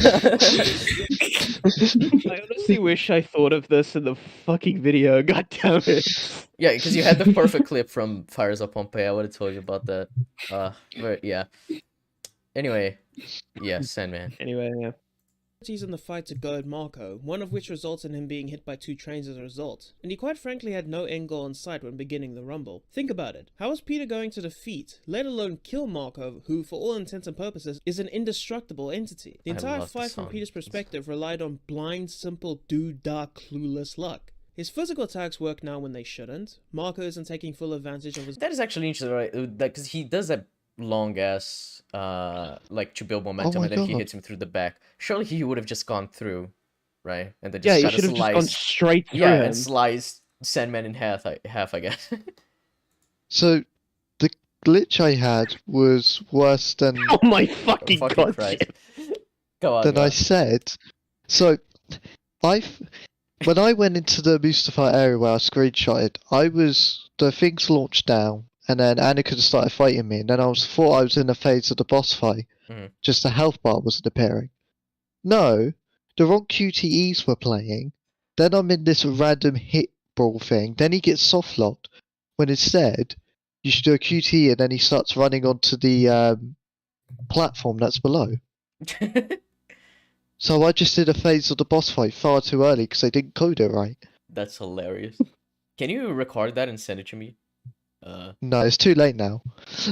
What? No, you can just open the capture and record like the last 60 minutes, 30 minutes, 15 minutes. Okay, what? Can I go back? What do you mean? Because I did start the recording. Can I just go back? Oh yeah, on you it? can. You just you click the capture button and then you go to the left option and then you can like record clip and then it says 15 seconds, 30 seconds, a minute, I think 15 minutes, 30, 60, and then All right. yeah. I think that's it. Save short clip. We'll go for the last 30 minutes.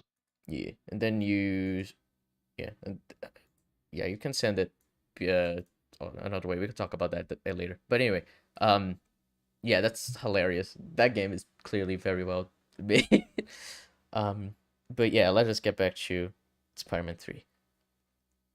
his abilities when he has no reason not to, and he was extremely fortunate to find out that Sandman was weak to water, just as he landed on a water barrel? Yeah, sure, let's go with that. In comparison to don't the know. new Goblin That's fight from the start of the fine. film, as well as a few of the engagements from the previous films, this is just really shit. Unlike Doc Ock, who only had 2 tentacle blades capable of ending the fight immediately, Sandman falls in line with someone like Green Goblin, who is just a walking tentacle blade due to their weaponry and abilities on hand respectively. His refusal to use his more lethal methods of stopping Spider-Man, such as drowning him in sand, pinning him down to be run by a train, or just being aggressive and using his hammers more frequently, makes his role in this fight about as engaging as Whiskey Dick after a night on the town. He's gone from being an interesting and intimidating opponent to just a walking, talking, literal punching bag. If there was some sort of explanation for why Peter was capable of successfully landing attacks, then maybe this fight would I love the Tasm shoe clips. wouldn't be so bad. For example, we could find out that the substance the symbiote is made from shares the same properties as water, which is why his attacks weaken Sandman. You know, something like Yeah, that Look at could make sense. We could even have had a One Piece fight where Peter just drenched his hands in water in order to beat some sense into Marco's candy ass. Bad fight, 3 out of 10. Not to mention that I'm pretty sure Spider-Man fucked up a pretty big part of the city's water system with this little maneuver. I have no idea what this barrel/pump is connected to or what purpose it serves, but it's likely going to be important since why would it be there if it wasn't? Oh, and I don't have a problem with irresponsible Peter doing this, as Edgy the Spidey has always been depicted as morally reprehensible whenever wearing the suit. My issue lies more with the fact that nobody in the film calls him out for this action. Not even JJ, which is a borderline character assassination. The fuck? Anyway. I guess the question would be, would he know that Spider-Man was the one who did that instead of just being like a faulty thingy? Well, I guess there would be talk of people inside the trains, right? And they saw a fucking fight between Black Spider-Man and Sandman, and so that information could get out, I suppose. Yeah, potentially. Alrighty. But I mean, JJ is the kind of person who will just blame him for everything. So. Oh yeah, it would make sense as well for him to blame Spider-Man for that, and he wouldn't even be wrong. So that's funny. Nope. Alrighty. So next part is 21350. So let us get there. I think that's the actual is he consistent part. No, No, that's still discussing his powers. Harry Yeah, taking down. the Harry fight. Yeah. So 1350. Can't wait for Jeb to actually speak. That's gonna be great. Yeah. You're like, Shandy, you moron. Oh yeah, this is when your audio was already super weird, right? Yep. All right. So I'm just gonna rewind. I can buy him being too knackered to move. So if you're listening to Shandy only on your left here, I'm sorry, but it is Shandy's Oh, fault. Okay. This is not good for me. Oh yeah, 'cause- you're deaf on your left. Yeah. Hmm. Can you swap your headphones? You have to use the left on the right. If I do that, the mic goes backwards. It'll be Ah. facing my hair. Oh well. Surely you don't Well, need to listen to what the Shandy has to say. The movie never calls him out for being a dickhead while in the black suit. The one time they do, it's when Eddie frames him, and then Peter's like, "That's fake, lol, remove it." And then the movie's like, "Okay, cool, no problem." After that point, there's not a single character in the movie that calls him out for being a dickhead or like in the mass media type thing. You have the instance where he's having his argument with MJ in the dancing jazz room, and people there call him a dickhead, but besides that, there's nothing. Why the fuck am I a porg? Because you're cringe, Jeff. What? Jeff is a porg. Alright, anyway. Move, similar to how it was handled in the second film. This then leads to Harry firing his missiles into Sandman, effectively taking him out of the fight till the end of the scene. This caused me to ask myself a few questions which I managed to give answers to after thinking about them for a bit. First question. Why didn't Harry open his entrance with the missiles? They seem to be the most effective weapons against the Sandman and would likely have ended the fight immediately. Well, it does seem to me like Harry only used these missiles once he had a clear line of sight and knew the falling debris and excess explosion wouldn't harm anybody else in the area. I also I'm not sure he would have known that they would have taken out Sandman. He was just like hitting him to take him out on like different phases. And then he just gets lucky that it takes him out. He takes him out for This that one. fucking game.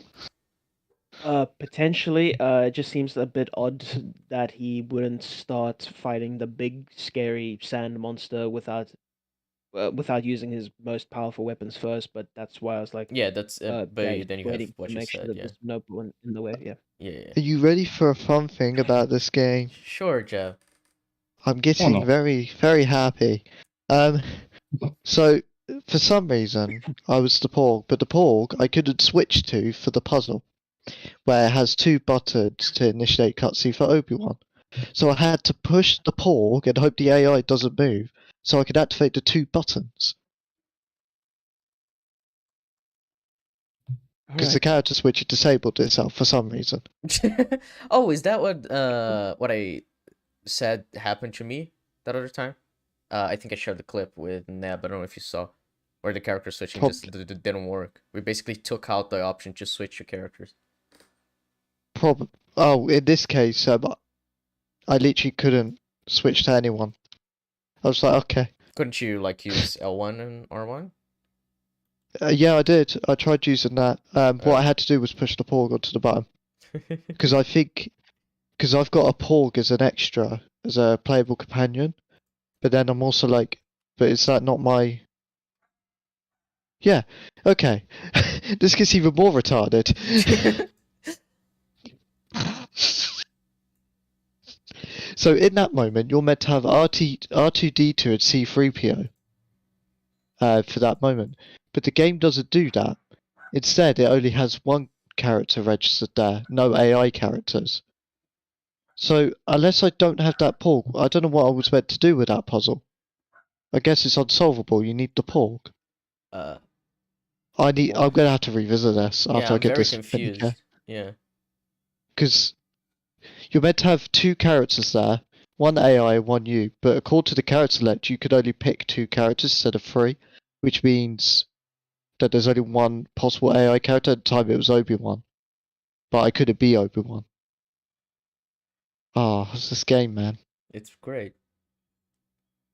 It's more entertaining.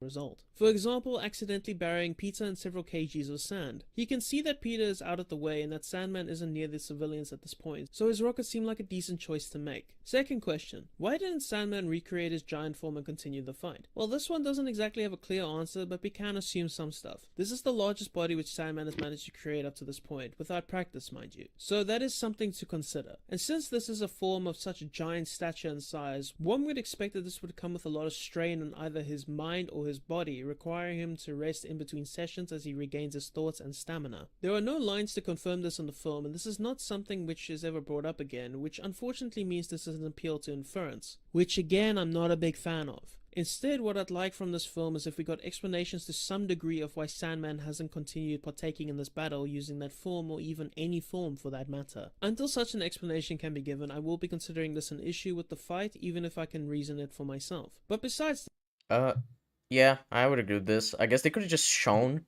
like Sandman trying to reform his body and not being able to, like falling down, and then you could infer it way better that he was like tired after getting shot, rather than just, you know, having him Yeah, out and then it's showing it again. it's a massive oversight on the movie's part, and again, it's something that they could have potentially fixed if he got his fucking solo movie. God damn it! It's not like how with Electro in 2002, he has to form his like solid form in order to actually shoot lightning at Peter, which means that Peter can attack him because it's a trade-off. Mhm. It's not like the movie actually explains how his powers work, and you can work off of that and have a pretty solid fight. In this one, it's like, okay, what game of guesswork am I playing now? Yeah. Oh, it seems Right. like that's the way for a lot of the Raimi fights. It's just you don't explain it a lot, and then people infer it's like, oh, I guess this is just how it works. And no, even if it's kind of inconsistent. Yeah, which causes a problem, and you've got people like me who go through the entirety of the movie and try and like reason the powers. And then when you look at the powers more and you look at how they're used, you then come to the conclusion, oh, this is actually kind of broken and it affects a big portion of the movie. So this is actually not very good. Mm-hmm.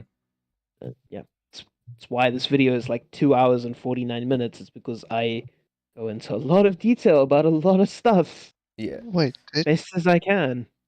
did Daily Bugle ignore Sandman's existence? Yeah, I was 'Cause just I gonna don't. mention, find it funny the Daily Bugle Everyone ignores ignores Sandman's Sandman's existence. existence. Oh yeah, this film Fucking is everyone yeah. ignores this him. film is like breakneck pace, so it doesn't have time to establish that people know Sandman exists.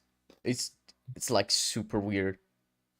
I think I was talking to Shandy last Yeah. night that has that scene where Sandman and Venom meet and then they like form a plan, and it's like logistically there's nothing wrong with it. Like it's plausible that they would have ended up meeting by Venom been looking for Sandman and Sandman has been looking for Spider-Man. So at some point they would meet in New York because of how fast both of them can cover ground and whatnot. So like that's fine. But the scene is just like so fast. You have like, oh, you want to kill Spider-Man? He doesn't want you to save your daughter. And Sandman's like, no. And it was like, but you see, yes. It's like, oh, yes. And then they do it. Obviously, I'm paraphrasing. I don't think like there's like an issue in terms of motivation there. I just like, man, that was so quick. And a lot of this film is just that. And especially like the latter, like 30 minutes, is just things happening super fast. And you don't have time to process it. And again, yeah, if Sandman Yeah. was in Spider-Man 4, that could have been avoided. Yeah. But yeah, bye, Willow. have a good work. Yeah, good. Yeah, have a good work. That is the phrase. That the first half of this battle has been pretty good, for the most part. All right. Oh, now you We- have. We gotta Talk about jump. Venom. So Yeah. So we now can we're move. actually gonna get into the discussion about Sandman's morals, which I think is the part where we're gonna talk the most. So let's just see what Shandy has to say. I've gotten him out in time either, so really not an issue. Moving on. Where the fuck have you been? As Peter processes what just happened with Venom, he gets met up by Flint, who explains that he never wanted the situation to happen, and that he did it out of necessity for his dying daughter, as he needed the money. He explains what happened the night his uncle died, and asks Peter not for forgiveness, but for him to understand why he did what he did. He exclaims that he never chose to be this, most likely referring to him being a monster, and says the only thing left to him now is his daughter. Peter says he forgives him and allows Marco to escape, and this has caused a lot of people to have great grievances with the scene, as they believe Marco is redeemed far too quickly. It is also a common line of thinking that Marco is unbelievable as a sympathetic good person. I don't think he's I guess depends on what people are seeing redeemed, because like I think it's perfectly reasonable for Peter to forgive him by that point, considering the arc he went through in this film. So the common line of thinking is that they think Sandman was redeemed in this scene, and I will be fighting against that. That is something that Right. I am against. I don't think Sandman was redeemed. I think Peter was redeemed in this scene based on how shitty he's been acting through the rest of the film, and in his act of redemption, he forgives Flint for his actions against him because he can tell that he's being a good person. I'll explain all of that in this actual section. And again, if you guys have any problems with it, or if you think I'm wrong, just let me know. I'll try my best to defend it, and as we hopefully all know, if I do concede on something, I will say it. Yeah. I might even do a retrospective on the trilogy of videos or the quadrilogy of videos, and then rectify some of my points at some point. I'll You probably would do that never. after the 10th. You would never change your mind ever. Simply doing If I do, bad it'll probably be after the Tasm videos. things because he hurt people throughout the film's runtime, as well as killing at least one person. And as always, the contrarian in me has an issue with this. I think I'll tackle the idea of him being redeemed/forgiven too quickly. Throughout this film, Peter has been struggling with the idea of forgiveness overcoming his desire for revenge, as well as forgiving himself for Oh being my a god, terrible Shandy person at using times. emotionally manipulative music. You're so cringe, Shandy. Oh my god. I'm Sorry, joking, but sorry. I listened to this part without music, and I was like, it feels a little stale, and you kind of need something for it. So I just mucked around with a few music tracks, and this one fit the best. Oh no, actually, if you think if it's, I'm just joking. Well, Wait until you get to the banjo music. In Aunt May's scene after Peter defeated Sandman, she brings up the fact wait, that no, Uncle that's Ben would have before viewed this. revenge as a poison which would turn good people ugly, and into something they were not. That he didn't want Peter living even 1 second with the concept in his heart. This confused Peter throughout the such a good scene, conversation, by the way. who thought the news of Marco's death would please Aunt May, that it was justified because he murdered Uncle Ben. What this led to was a case of personal introspection from the character, where he considered if he was doing the right thing anymore. And while the specific conversation didn't get brought up again, Peter did have to deal with the guilt of knowing he unintentionally hurt someone and had to come to terms with it. Luckily, Aunt May was there again to give him the advice he needed. She encouraged him to do the hardest thing and forgive himself, knowing that he was a good person and would find a way to make things right. What this does for Peter as a character in this moment is it makes him understand the position that Marco is in, even seeing elements of himself in Marco, as they have a mutual understanding of living with the mistakes they've made and wanting to make amends. Peter can tell that Marco is being a genuine person at this moment and understands that he seeks redemption for his actions because he knows what it's like to experience the same guilt. And so he does to Marco what he wishes he could do to himself. He forgives him. I do not think this scene was meant to show Marco's redemption, but rather Peter's, as he managed to do the one thing he's been struggling to do this entire trilogy. Unlike Doc Ock's redemption when he shut down a reactor, or even Harry's redemption of helping Peter fight off this deadly alliance. What do you mean? He died after trying to kill Peter. That's clearly what happened. I think you got that wrong, Shandy. Fuck you, no way home. I hate that fucking line. Sandman is yet to have a moment where he can rectify his actions in a meaningful way, and was likely something that was planned for the sequel. However, since that plan went up in smoke just like Marco did, this was Marco's canonical last appearance until No Way Home. So it meant that a lot of people upon a rewatch saw this as his only redeeming moment in the series, not considering that it failed to match any similar redeeming moment from other villains. But hey, that's just a theory. Objection! Now I think I'll tackle the idea of him not being a sympathetic villain. According to SK Comics, who made a pretty neat video on Spider-Man Homecoming, link in the description if you'd like to check that out, Sandman is a bad character because he views him as inconsistent in his beliefs. He finds it odd that Marco is willing to harm another person, and potentially put them in a position which can lead to their deaths, but still be upset about killing Uncle Ben even years after the incident. He wonders why Sandman doesn't just fly to another city and rob banks there, since he wanted to avoid fighting and killing Spider-Man. He had fought Spider-Man once when he robs the bank, so I could see that. But his daughter is here anyway, so he would need to get back. Yeah, so So I don't know the if that would change much. second bank scene, even this bank fight on the truck, shows us that Marco can't interact with objects in his sand form. He needs to have them in like a physical capacity. So if he moves to another part of the city, it's going to increase the distance he has to travel between him and his daughter. Yeah. That's a whole list of logistic issues that you could argue. Like how is he going to pay for treatment? How is he going to convert the money into banknotes that he can actually? I don't really think that's too important because that's not at all a focus because he actually never gets any of the money, so it's not a problem. Mhm. It's probably just something we'll think about later on. Yeah, the first step is getting the money, which is the hardest part, and then he'll figure out how to do the rest. Yeah, you could always just be like, oh, he finds like a loan shark, or he finds someone who can convert money into. I mean, a fucking Doc Ock can do it in Spider-Man 2 using minted banknotes, then surely Sandman can do it with actual fucking dollar bills. It shouldn't be that. Yeah.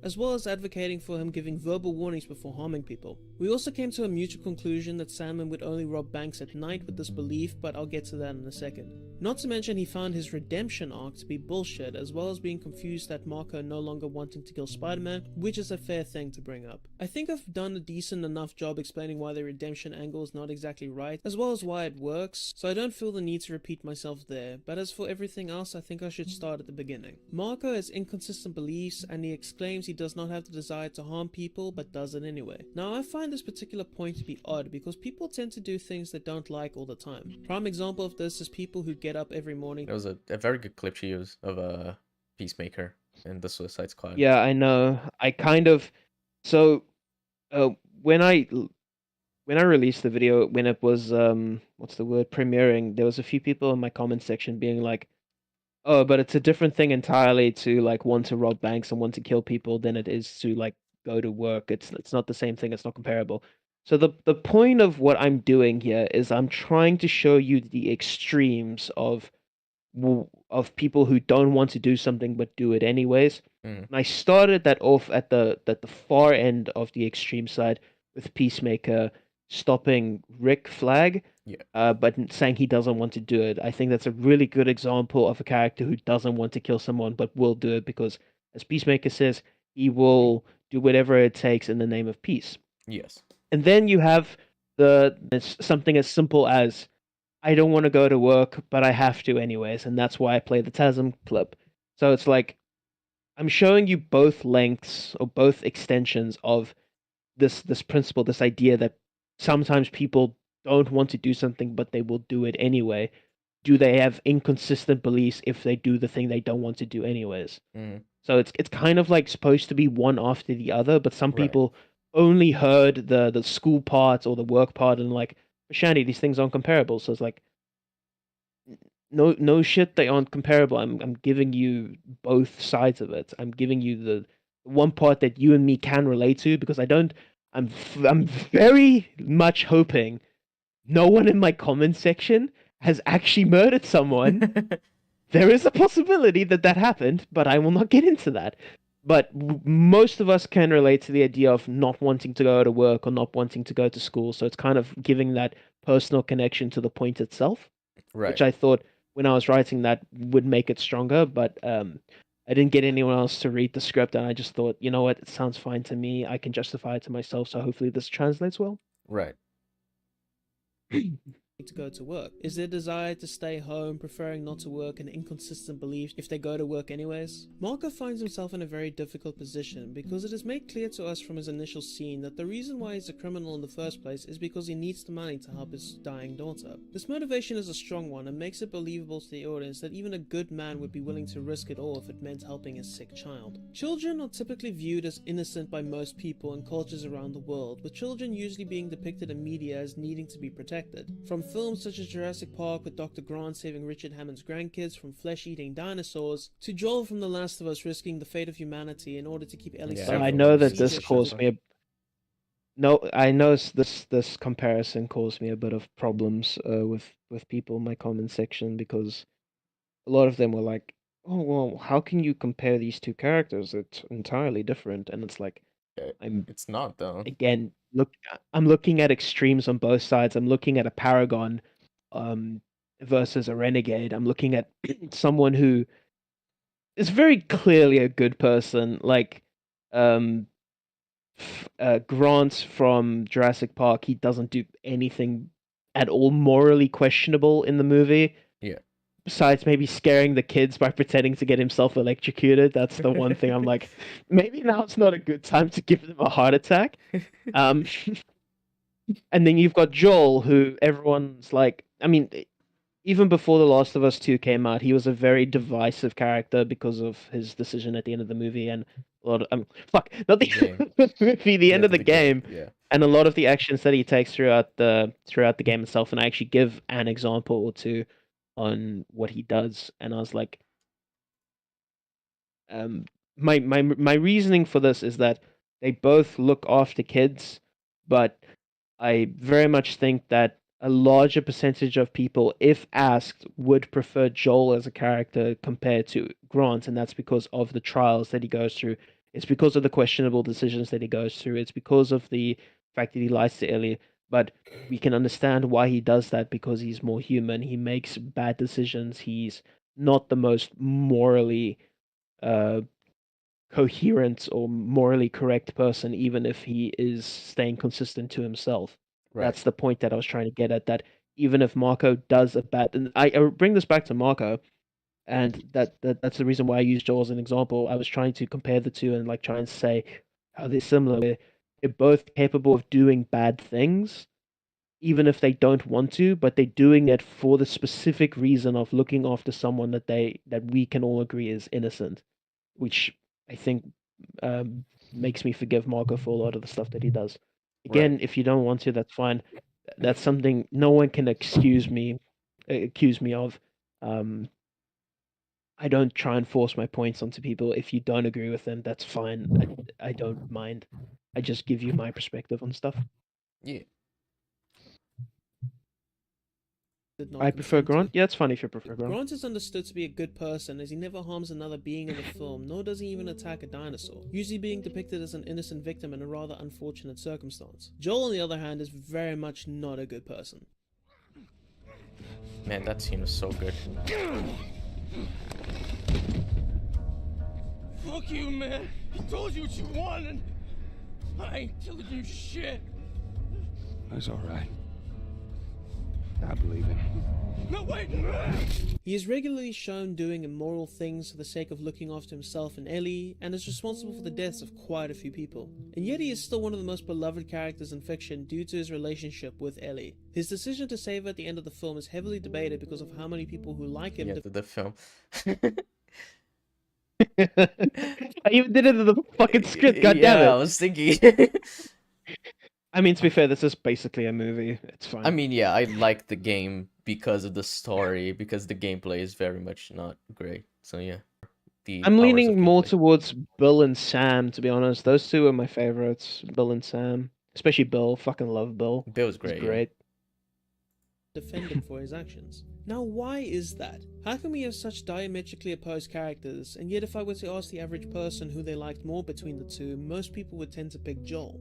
Is it because they have a bias towards the media he comes from? Maybe, but Jurassic Park is still quite popular, so that can't be the only reason. Is it because they recently played The Last of Us and haven't seen Jurassic Park in a while? Possibly, they are a few years apart in terms of release date. If I had to take a gander, it would be that more people related to Joel and his struggles than they did for Dr. Grant. More people are capable of seeing themselves in Joel's shoes, or perhaps even related to his relationship with Ellie, seeing a bit of their own familiar connections in these two fictional characters. They can empathize and relate to their struggles while not necessarily going through a zombie outbreak themselves. Another more applicable answer is because he does horrendous things in order to help Ellie while admitting he doesn't particularly like that it's done out of necessity in order to survive, which humanizes him significantly. If Joel had the option not to kill someone if he didn't have to, then he usually took it while being cautious about the decision. And it's the same thing here. Marco is depicted as not being a good person, usually harming others as he attempts to rob them, and yet he admits to not liking this aspect of his life, that he didn't want to harm people and only did it because he thought it could help his daughter. I find it perfectly acceptable that he could regret his decisions and live with the guilt of his actions long after doing them, since this is a path he didn't even choose.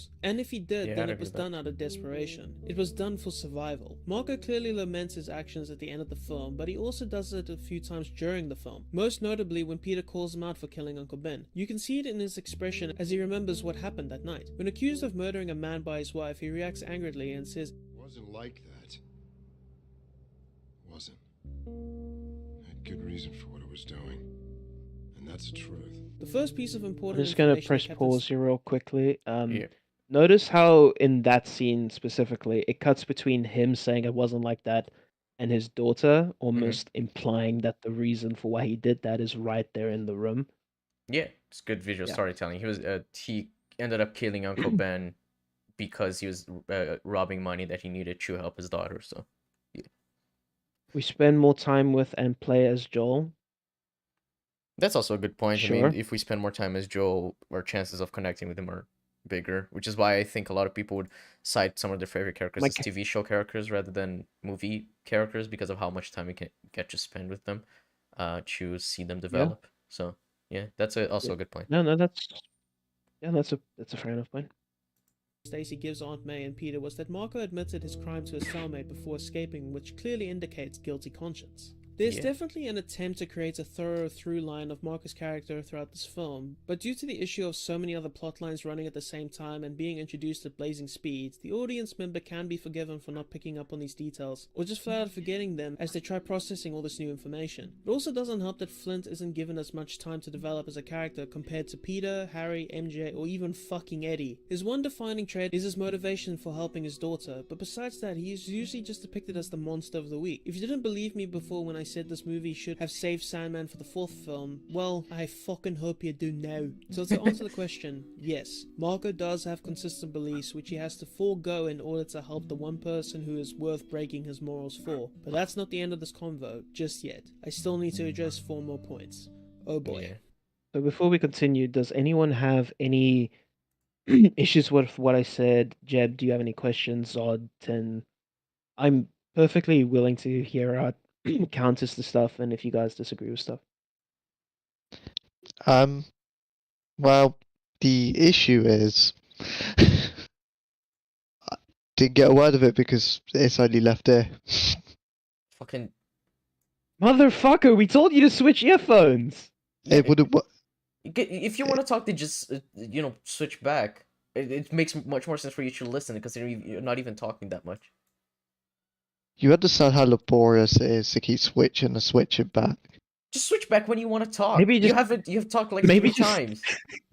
Maybe just like not play Lego while we're talking about this part. Like this is the part I was like, yeah, no, Jeb's gonna have the most to say about this, and then I found out he fucking heard nothing. Did my bribe actually work? Are you shitting me? You definitely Jeff were good. The problem is the audio's only come through the left ear, and recently We my know left this. ear's You gone. know. You've seen my. Any questions? I've, You go well, first. personally, I've not got anything to add. Oh, no, never mind. I've- Oh, well, Yeah. I haven't got much All right thoughts then. again. Okay. lined up so far. Yeah. The thing Sky, with do this you have portion. anything? Yeah, the thing with this portion is like the established reason that is that it's what you establish here is that it's present throughout the entire film what Sandman wants to do, right? Which is he wants to get money to save his daughter, and he is willing to go to any means necessary to do so. But as you said, it's not the end of the conversation. So I am willing. So I'm just waiting for to hear more what you have to say, because it gets to a point where like him hurting people, I'm fine with him doing it if it is an extreme situation, not if he can avoid it. And then the question is, in like specific situations, would he have been able to avoid it? Which I imagine is what you're gonna address after this. Yeah. Yeah. So I'm just gonna wait because I don't have much to say as of now. Just establishing more, I guess. Yeah. Question number 2. Why didn't Marco fly to another city and rob banks there if he wanted to avoid fighting and killing Spider-Man, as well as why didn't he give verbal warnings? Thankfully, this question isn't going to take nearly as long to answer. First part is Marco is in a bit of a hurry and is under a lot of stress to help his daughter before she dies of sickness, creating a case of urgency that is going to heavily affect how he operates. The second part is that Marco has only been shown capable of interacting with objects while being in somewhat of a tangible form, which makes sense because a sand cloud can't grab things, allegedly. If Sandman needs to physically walk with the money he takes every time he robs a bank, then that would mean he's going wait. I said Sky.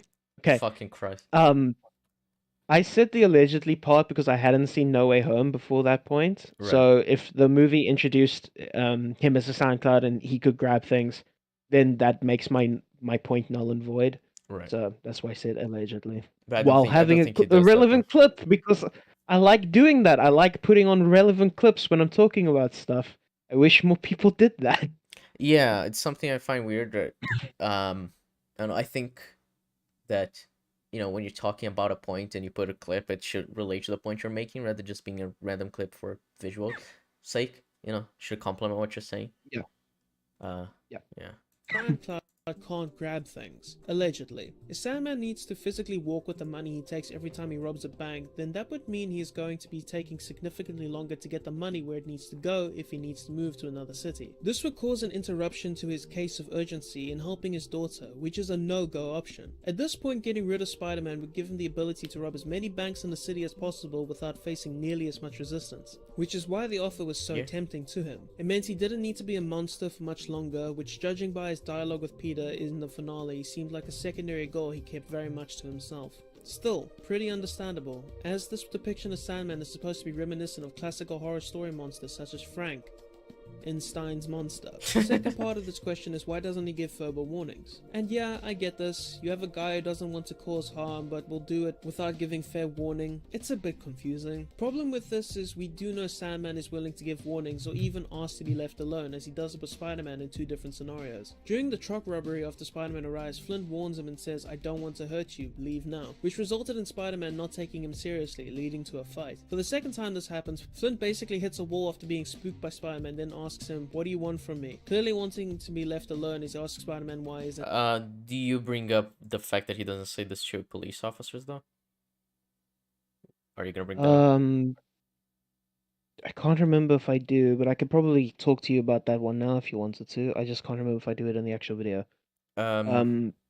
Yeah. So, for example, when he punches that hole in the truck, what he could potentially have done, break the doors so he doesn't, potentially kill someone by accident, and just kick. I do talk break them about. I open, do. and then talk about it to the police officer, like, "I don't want to hurt you. Just let me take this money." I do. I do talk about him punching the hole through the wall. I don't mention the fact that he talks to the police officers, Right. but it kind of seems redundant at that point anyways, because he's already trapped them in sand, so why would he say it? Not to mention it cuts away so we don't actually know what he does or what he says. Well, my thing is that seems like a bit of a I think we agree on the principle that he should have not punched the hole through the on top. And yes, I definitely think that is a problem, especially with his whole power scheme.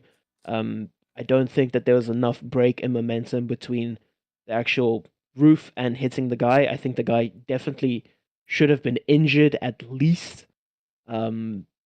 It's a really bad scene for that part specifically. Right. But because the police officer is still alive, and because instead of like continuously attacking them, he just traps them in sand and then picks up the bags and then moves out. Yeah. The way he does it, I agree that he didn't need to talk to them.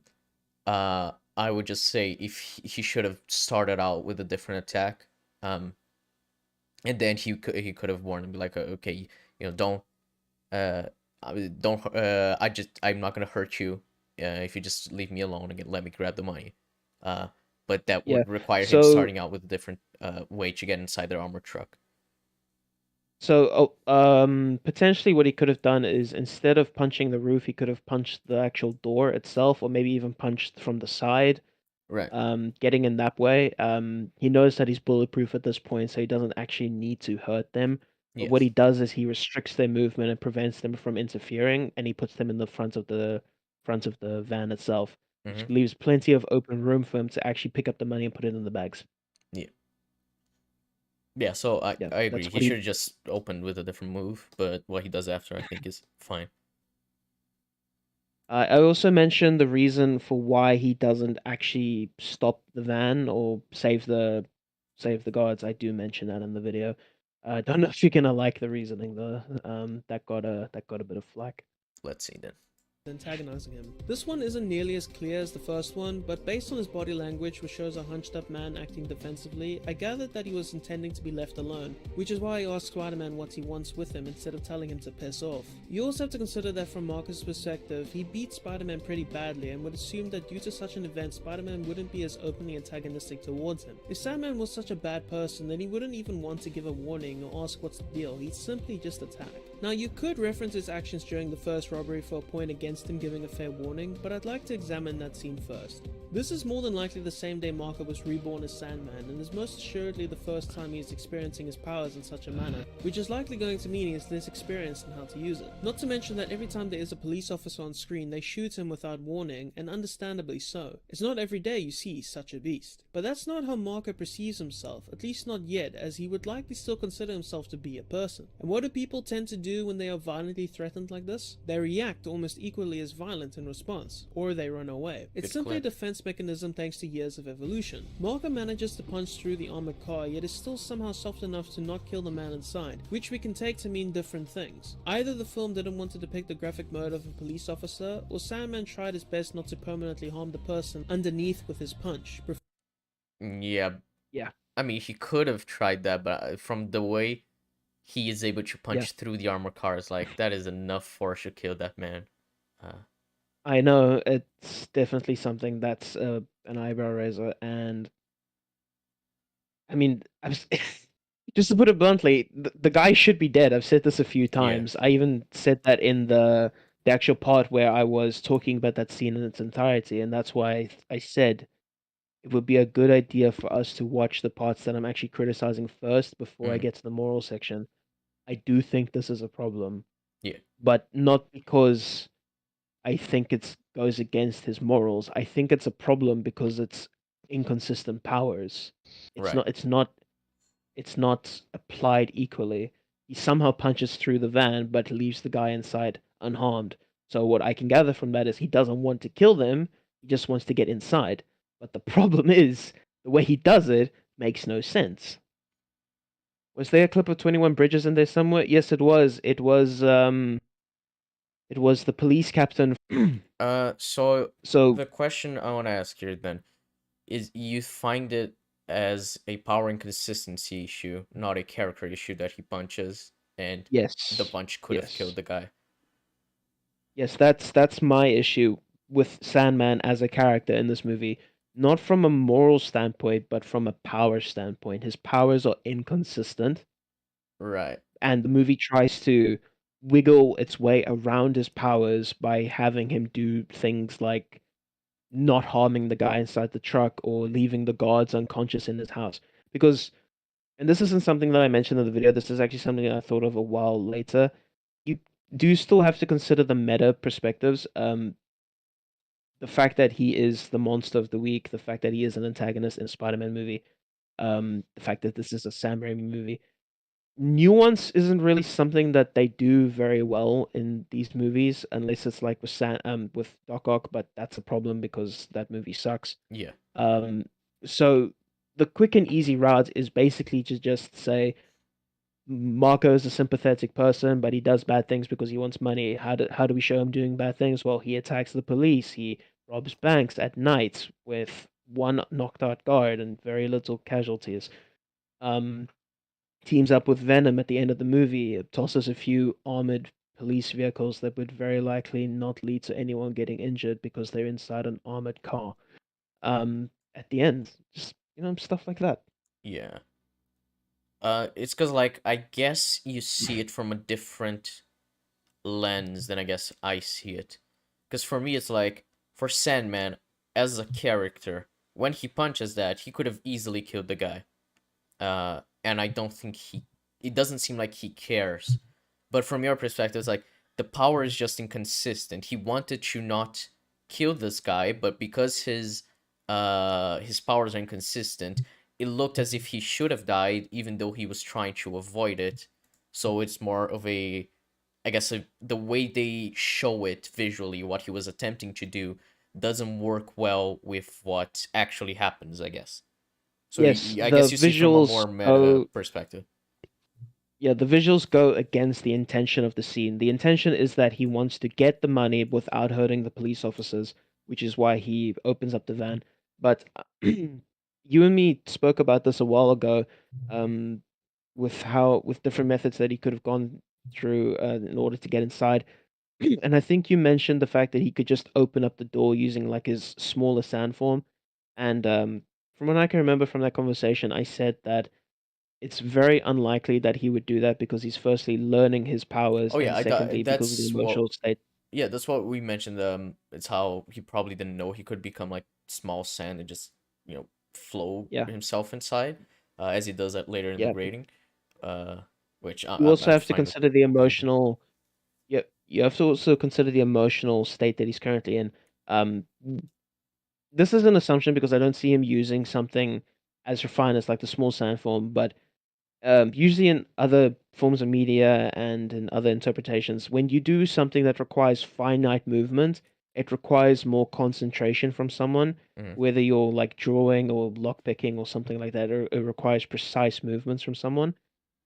Even if he's like sand and he can just bombard stuff, the fact that he like needs to actively take his sand and put it into positions that are significantly smaller than himself, I imagine would take more concentration than just punching a big hole. And I mean, the dude just got shot at. He's been chased down by police. He's very angry, Hmm. wants to get out there quickly. So I imagine that he would most likely go with the more direct option instead of taking his time.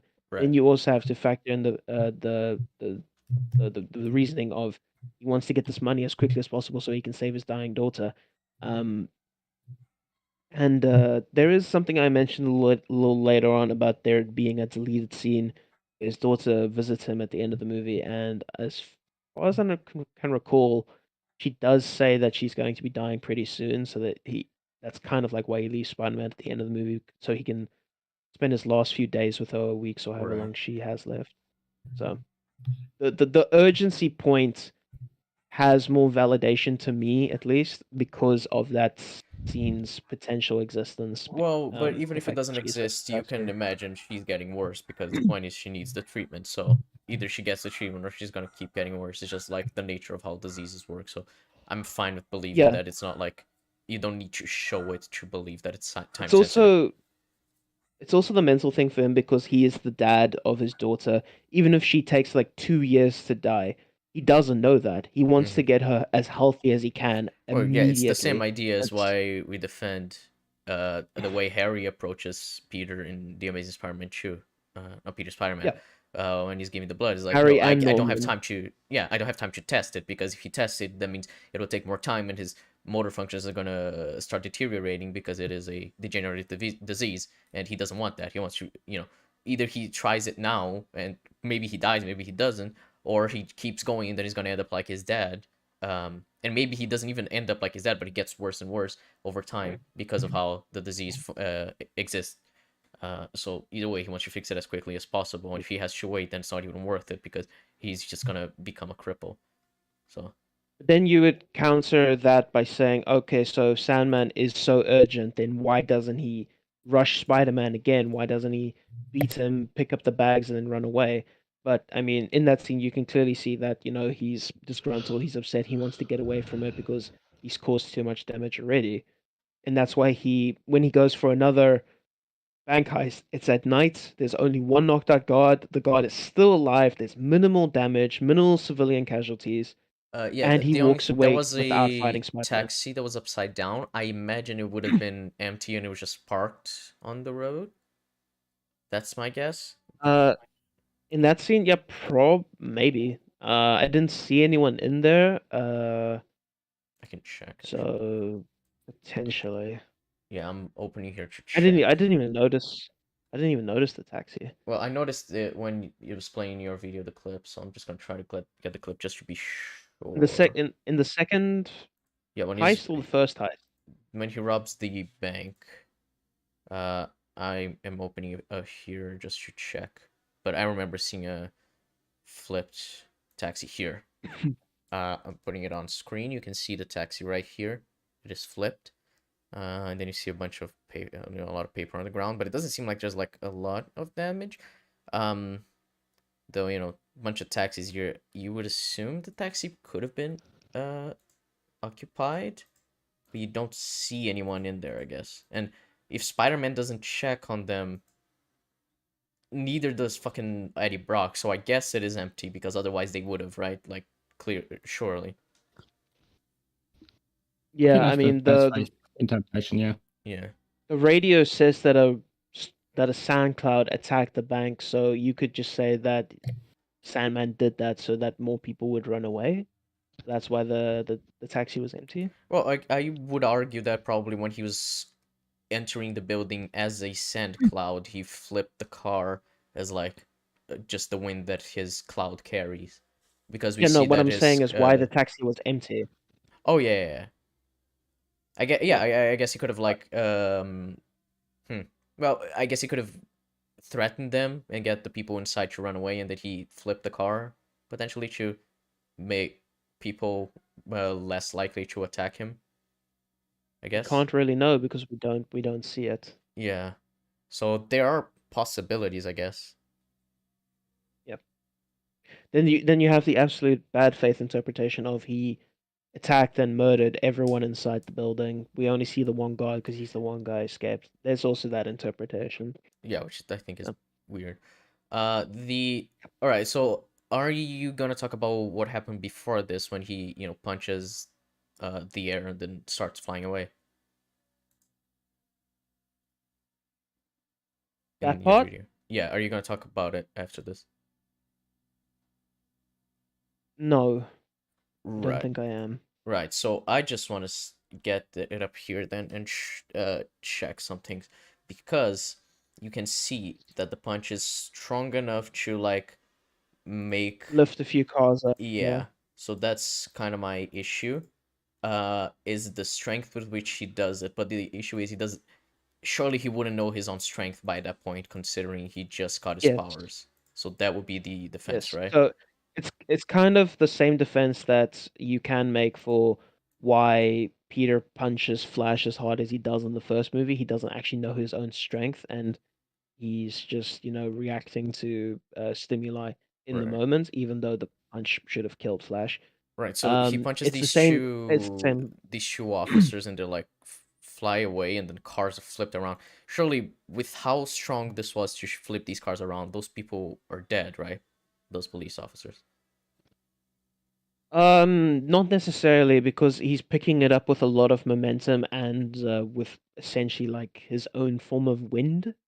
And I don't know if that car on the left though is very fucked. Yeah, but my point being is like, hold on, let me rewind. So when he does this punch, these two guys, considering the strength with which he put his punch, and what the punch does to the cars, I mean, surely it's the same logic.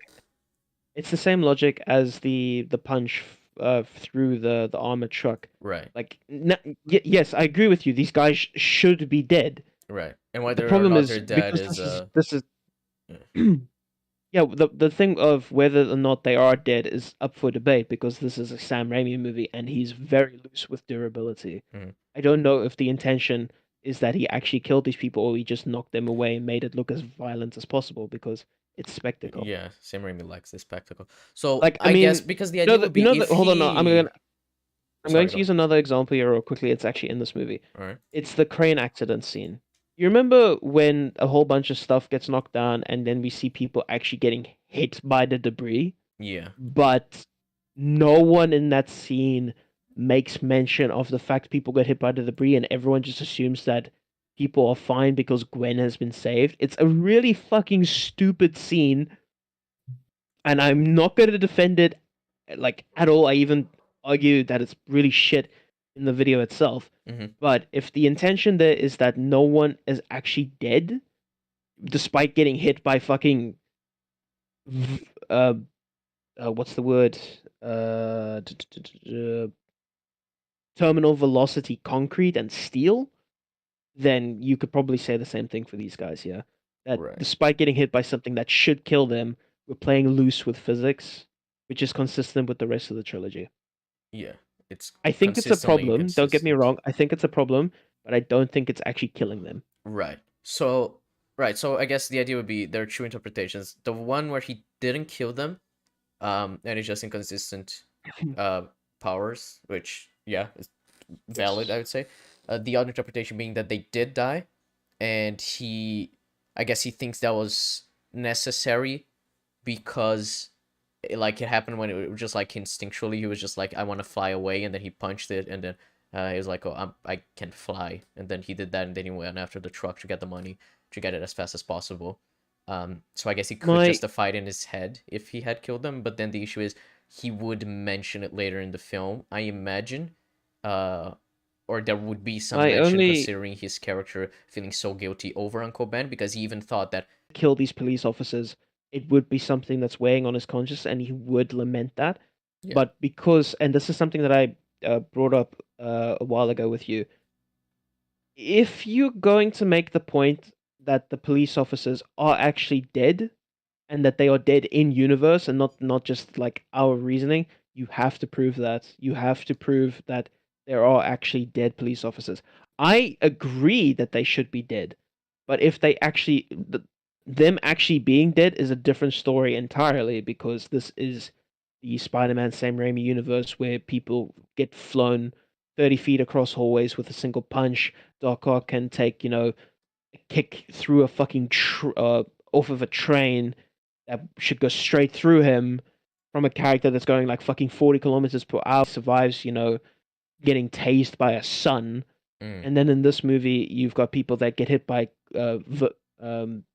falling concrete and steel and get tossed up in the air by Sandman. It's like, none of these people are dead. It's a consistent misuse of superhuman durability. And if you find that a problem, I mean, I find that a problem. I think it's really fucking stupid, and I've had this problem since Spider-Man 1. Naturally, it's just something that should continue. But when we argue from a standpoint of morality, that's different. Because if Sandman actually despises the idea that he kills people but then does it anyways, that would be a problem. If he doesn't actually kill anyone and he just injures them in the way of getting to where he wants to, that's in line with who he is from the start. That is in line with what he's done beforehand. You used the Uncle Ben example of him having a gun. Like if you wanted to say that Sandman is a more... Can you guys even hear me? Because I'm seeing a big loading screen on my side. Yeah. Okay. Yeah. So The if you stream want is dropping a lot of frames and has been for like the past hour. So yeah, if people are having issues, don't worry. I'm recording it so I can. If you wanted to argue that Sandman is the kind of person who would not harm people because he doesn't like doing that, it's against his morals, then why did he bring a loaded gun to the bank robbery when he kills Uncle Ben? Why did he do that? If he doesn't believe in the whole... He could surely have just used the gun as a threat instead. He didn't need to kill Uncle Ben. He didn't need to have a loaded gun. Yeah. He did that because he found that it was necessary in order to get what he wanted to help his daughter. He went that extra step to facilitate his desire. Yeah. And it's the same thing here. Goes that extra step to make sure that he gets what he wants, even if he doesn't necessarily need to do that. And you could argue, oh, well, it's an immoral thing for him to do, but that was never the point. He is an immoral character. He does immoral things, but he does it for what he thinks is a good reason, and that is consistent throughout the entirety of the movie. Mhm. That's the point. Yeah. Um. But All right. yeah, So you can now, bring up the yeah. So now we can address this. The Marcus should be able to remove the money to send cloud. I imagine you're saying because how he flipped, the car and he flew these guys around, in this scene, here. I am I disagree I'm because of how little control he seems to have over what he's doing. Because if you look here, if you actually were able to control it properly, these people weren't just like be flying around. And even then, his sand cloud is like super. It looks like a tornado. It looks like it's constantly changing and moving around. It doesn't seem like he has like the best grasp of how to move it. So I don't think he will be able to control the the money bags, I guess, properly. And especially like if he tries to do that, let's say he fucking rips the bag in the middle of the air, all money starts like fucking flying around and then it falls to the ground and he has to pick it up. Can you just play for another 2 seconds? Uh, Just want to see if there's a person right there. Oh, wait, am I looking in the right spot? oh, there was No, wait. there was a continuity issue actually. I just realized it. I thought I saw a person inside the SoundCloud who wasn't being picked up, so I was like, oh, so a person is sturdy enough to stand still, but a car. car is- Yeah, there are people in the SoundCloud. Yeah, so the sand cloud goes At here, least flips these slightly. cars around. This car is thrown up front, and there are people there who are not getting picked up. Yeah, these Yeah. people here. This guy was just not picked up. Okay, that is So super those inconsistent. two or those three officers get picked up, but then the people past these cars don't. Yeah, So that car gets rolled over. yeah. This guy was holding Uh, onto a fucking pole, but okay, the other ones weren't. So that's interesting. Yeah, that guy was just running. Oh well. This is a weird moment. Yeah, so I suppose Sky was going to have the same point as me, that just because he can pick something up at the cloud doesn't necessarily mean that the momentum will keep it inside the cloud. Mhm. That is something that he could potentially experiment with as he gets a better grasp of his powers, but I do not think that that's something he would risk with the money because he needs that for his daughter. Yeah. I think that with that case specifically, he would use the most optimal method of transporting the money without risking it being like taken away, and that's by hand. Yeah, and Because taking it through the sewers obviously makes sense. the reason why I'm a bit sketchy on this one is because he is capable of transporting the pendant while in a sand cloud. Mm-hmm. Even here, he still has the pendant on him. Yeah. And I don't know how. Yeah, my headcanon will always be that the pendant is also part of his sand. Because otherwise it's super My weird. entire shtick is that if that is something he can do, the movie needs to show it. Mhm. Like, I'm fine with people coming up with headcanon and interpretations themselves, but if the interpretation is not supported by the text, then it's not a good interpretation, at least to my standard. Mm. And that's something I will consistently say. I don't know how he's capable of keeping the pendant on him. Sky. God damn it, I was going so well. Sky thinks that the pendant is a part of him and thus easier to carry. I don't think it is. I think it's just something I didn't bother thinking of because, as I think Nebula pointed it out here a few Yeah, he messages pointed it out ago. earlier. I think something like that is fine as long as it We doesn't take buried a lot of the Shandy in film. It isn't sand, applicable yeah. to the plot at all, and it's a liberty that leads to the best moment in the film. So yeah, that's what he said. Yeah. So it's just Yeah, I don't think it's something uh, they thought of all that much. I think it's something.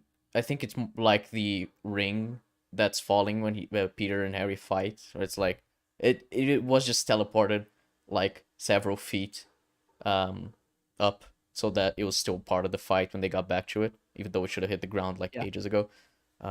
Just Yep. to which as is a something I say in the Yeah. video. yeah, so it's I do think it's an issue. I'm not sure exactly how consequential it would be. I think the pendant, I could make an argument for it being way more consequential because of the idea of how it is, how it would translate to his powers being able to do other things. So yeah. The thing with the pendant is that it gives a very clear visual understanding of what Marco's thinking about in those moments.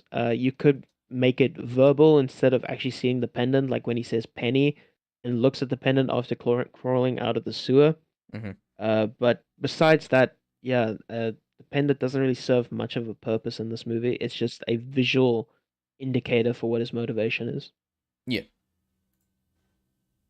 Preferring to cover them in sand. But then why allow for them to get into a crash? Good question, but do keep in mind who is also present in this truck and what their immediate goal is. The presence of Spider-Man was unexpected and definitely caused a hiccup in Marcus' plan to steal the money. Based on his second robbery, which he completes at night with minimal casualties, I do think Marcus' intention here was to cause as little damage as possible, but had to react violently when presented with a threat to his mission. We also don't get other examples of him giving other people fair verbal warning, and that's likely due to the fact we barely follow him as a character past this point. But I do believe it is fair to assume he tried. Yeah, he just kind of disappears, right, for a lot of the film after he gets the fucked That's up. actually something I agree with Cosmonaut on in his fucking video. He's like, we get introduced to Harry, then Harry dies, then we get introduced to Sandman, then Sandman dies, then we get introduced to Venom, then Venom dies, and then we don't actually spend any real time with these people. And I agree with that.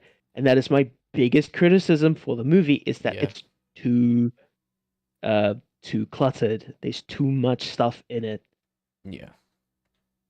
With the guards in the second robbery if they didn't shoot at him first, based on his interaction with Spider-Man. It is also not an accident that he decided to rob a bank in the middle of the night for his second attempt, which led to as few possible casualties as he could manage, with the film only showing us one knocked out guard. I do feel that if Marco was given more focus in the film, or was simply the only dedicated villain to follow, we would definitely have been seeing him making more and more attempts to remain as peaceful and as quiet as he could, the more he got a grasp on his powers. So that knocks out the third point. Last but not least, he decided to stop killing Spider-Man for some reason. Now, during my analysis of that scene, I did say I thought the reason why he took so long to reform was because there we go. the strain of holding that much larger body together for so long. And if we are to argue that he felt an element of pain thanks to the multiple explosions he tanked, then that would definitely help my case. But that still doesn't explain why he had such a change of heart at the end. And unfortunately, that's because the reason was taken out of the film. Apparently, there was meant to be a scene which showed Marco's wife and daughter arriving on scene and managing to convince Flint not to kill Spider-Man.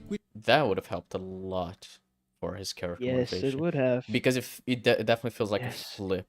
I definitely understand where they're coming from, especially with Flint understanding what he caused Peter by killing his uncle, but it's like there should be a scene that explains why he changes from just I want to kill Spider-Man, I just tried killing Spider-Man, to I'd never want to hurt people. So yeah. It's why my first words when I see him on screen again are, where the fuck have you been? Yeah. Again, too cluttered, as you said, so it's hard to follow these characters through enough to inform their characteristics. Yeah, because the movie is currently dealing with the death of arguably Spider-Man's most popular villain, Venom, English. So they're gonna give a lot of gravitas to that. You know, they have Eddie dying in slow motion. They have the big explosion and the fallout, and he's standing there with the burnt pipe in his hand, and he throws it down. Then that's when you have the Sandman stuff. Yeah, and so then it's like, Flint's just hey, I'm here. Did you forget me, Sam Raimi? It's fine. Don't worry. Hi, hello. How are you? Yeah.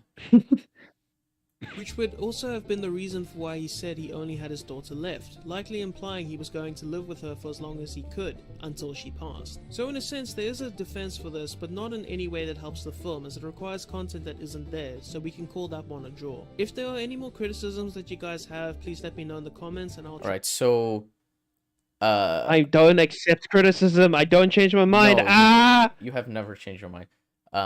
So I mean, do you have anything else that you say in terms of his morals? Because I think the timestamp you sent us ends a bit later than this.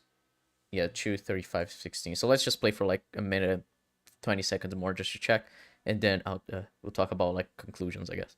Try and address them if I can. But with that said, I'm going to stand by this point. I firmly believe that Sandman is the best written villain out of the selection we have in the Raimi films, the next contender being Venom. They both have their problems here and there, but ultimately the biggest issue they have going for them is time. They do not have enough time to properly develop as characters and needed to be given more screen space, likely in the form of 2 different films. They also have Yeah. a lot going for them from character standpoints, especially Sandman, who I think was done a massive disservice. Eddie could have been explored as the polar opposite of Peter much more, and could have had a long-lasting impact on the franchise had he been done properly instead of just being tacked on for the sake of recognizable iconography. And yet, with that said, if in some magical version of reality where Spider-Man 3 was the only Raimi film to exist, Burn, best The character. thing is, the Burnett scene is completely fine as long as you take out the first two Yeah, I movies, was which is thinking what that the as point well. of that statement was. Yeah.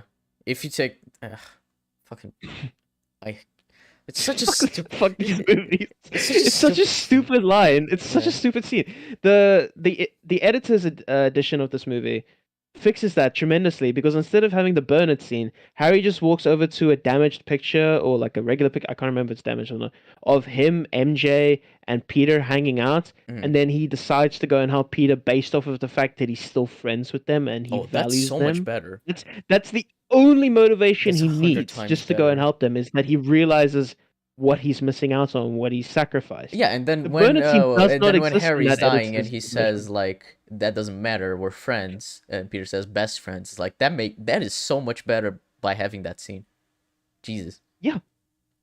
It even ties into the hospital scene at the start of the movie where it's like, I give my life for them. Yeah. They're my best friends. Like, Ah, yeah, it's a little on the nose that he's going to die after that scene, and that line of dialogue is fucking awful, and they could have fixed it, but it's fine. yeah, It's fine. yeah, I was very curious to watch the editor's cut because I've heard people say it's way better, and after It you is, saying based on that, what little I've seen. that's already like a lot better just by removing this retarded scene. It takes out the worst scene in the movie, like just flat out the worst scene in the movie, and it replaces it with something that's actually decent. Yeah, I He think goes there's a through little bit several more. arcs in the story, some done better than others, and he has easily the best fight scene in the series, let alone the film. Yeah. With only an average second encounter and playing an important role in the Team Rumble section of the movie. Unfortunately, he is tied to two other films where he is about as helpful as a dementia patient doing your taxes. The amount of tentacle blades in this film have been drastically reduced in quantity, as almost every single fight of this film has the opponents using their abilities in a competent manner, or have Almost all of them, because the Harry fight is he just does not do anything. Yeah, like that's you why I said, said almost all. yeah, he doesn't fucking set up any traps or whatever. It's yeah. After I watched that, thing because is- I the watched this, thing- scene, I'm like, man, that's well choreographed. But then I watched your section, I'm like, yeah, Harry's fucking stupid. He could have done so many things there. Yeah, that's why I like doing my videos chronologically, because I can say something like this and you can't give me crap for it because Uh-huh. I've already done a section where I shit on the fights that I think are bad. Yeah. Yeah. believable character reasons for not being used to the full effect. And I still haven't finished the film yet, but thankfully there isn't much to talk about, so let's wrap this up. As Peter descends That's down the to end. comfort That is Harry- the end. That's the end. All right. Yes. I do not. I mentioned Sandman one more time, but that's like just the wrap up section. I don't You're right. really think it's that important, but we can if you want to. I don't know. I think we gone through everything we should to give out our conclusions, I guess. Yep. All right. So Well, most of us. Jeb is still playing fucking Skywalker saga. Yeah. So Jeb has no idea what we've been talking about. He's just here for the meme. Right. So I'm gonna ask. I'm gonna talk. Right. So I'm gonna go Jeb, Tin, Zod, then me, and then Shandy. After I've said my piece, asking what your thoughts. They changed that all, and if so, why? So Jeb, do you have any thoughts to share about Sandman as of now?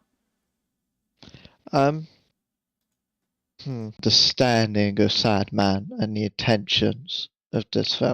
A Really? very, very good fine. point. He's just got really big balls that he's trying to hide away from the world. Happens. I get your pain, Jeb. I too have massive testicles. A very good point being made was a common inconsistency within this trilogy, and that was around the fact that durability is inconsistent. So the Yeah. problem is you haven't got a reliable basis to go around. This person's dead, this person's alive.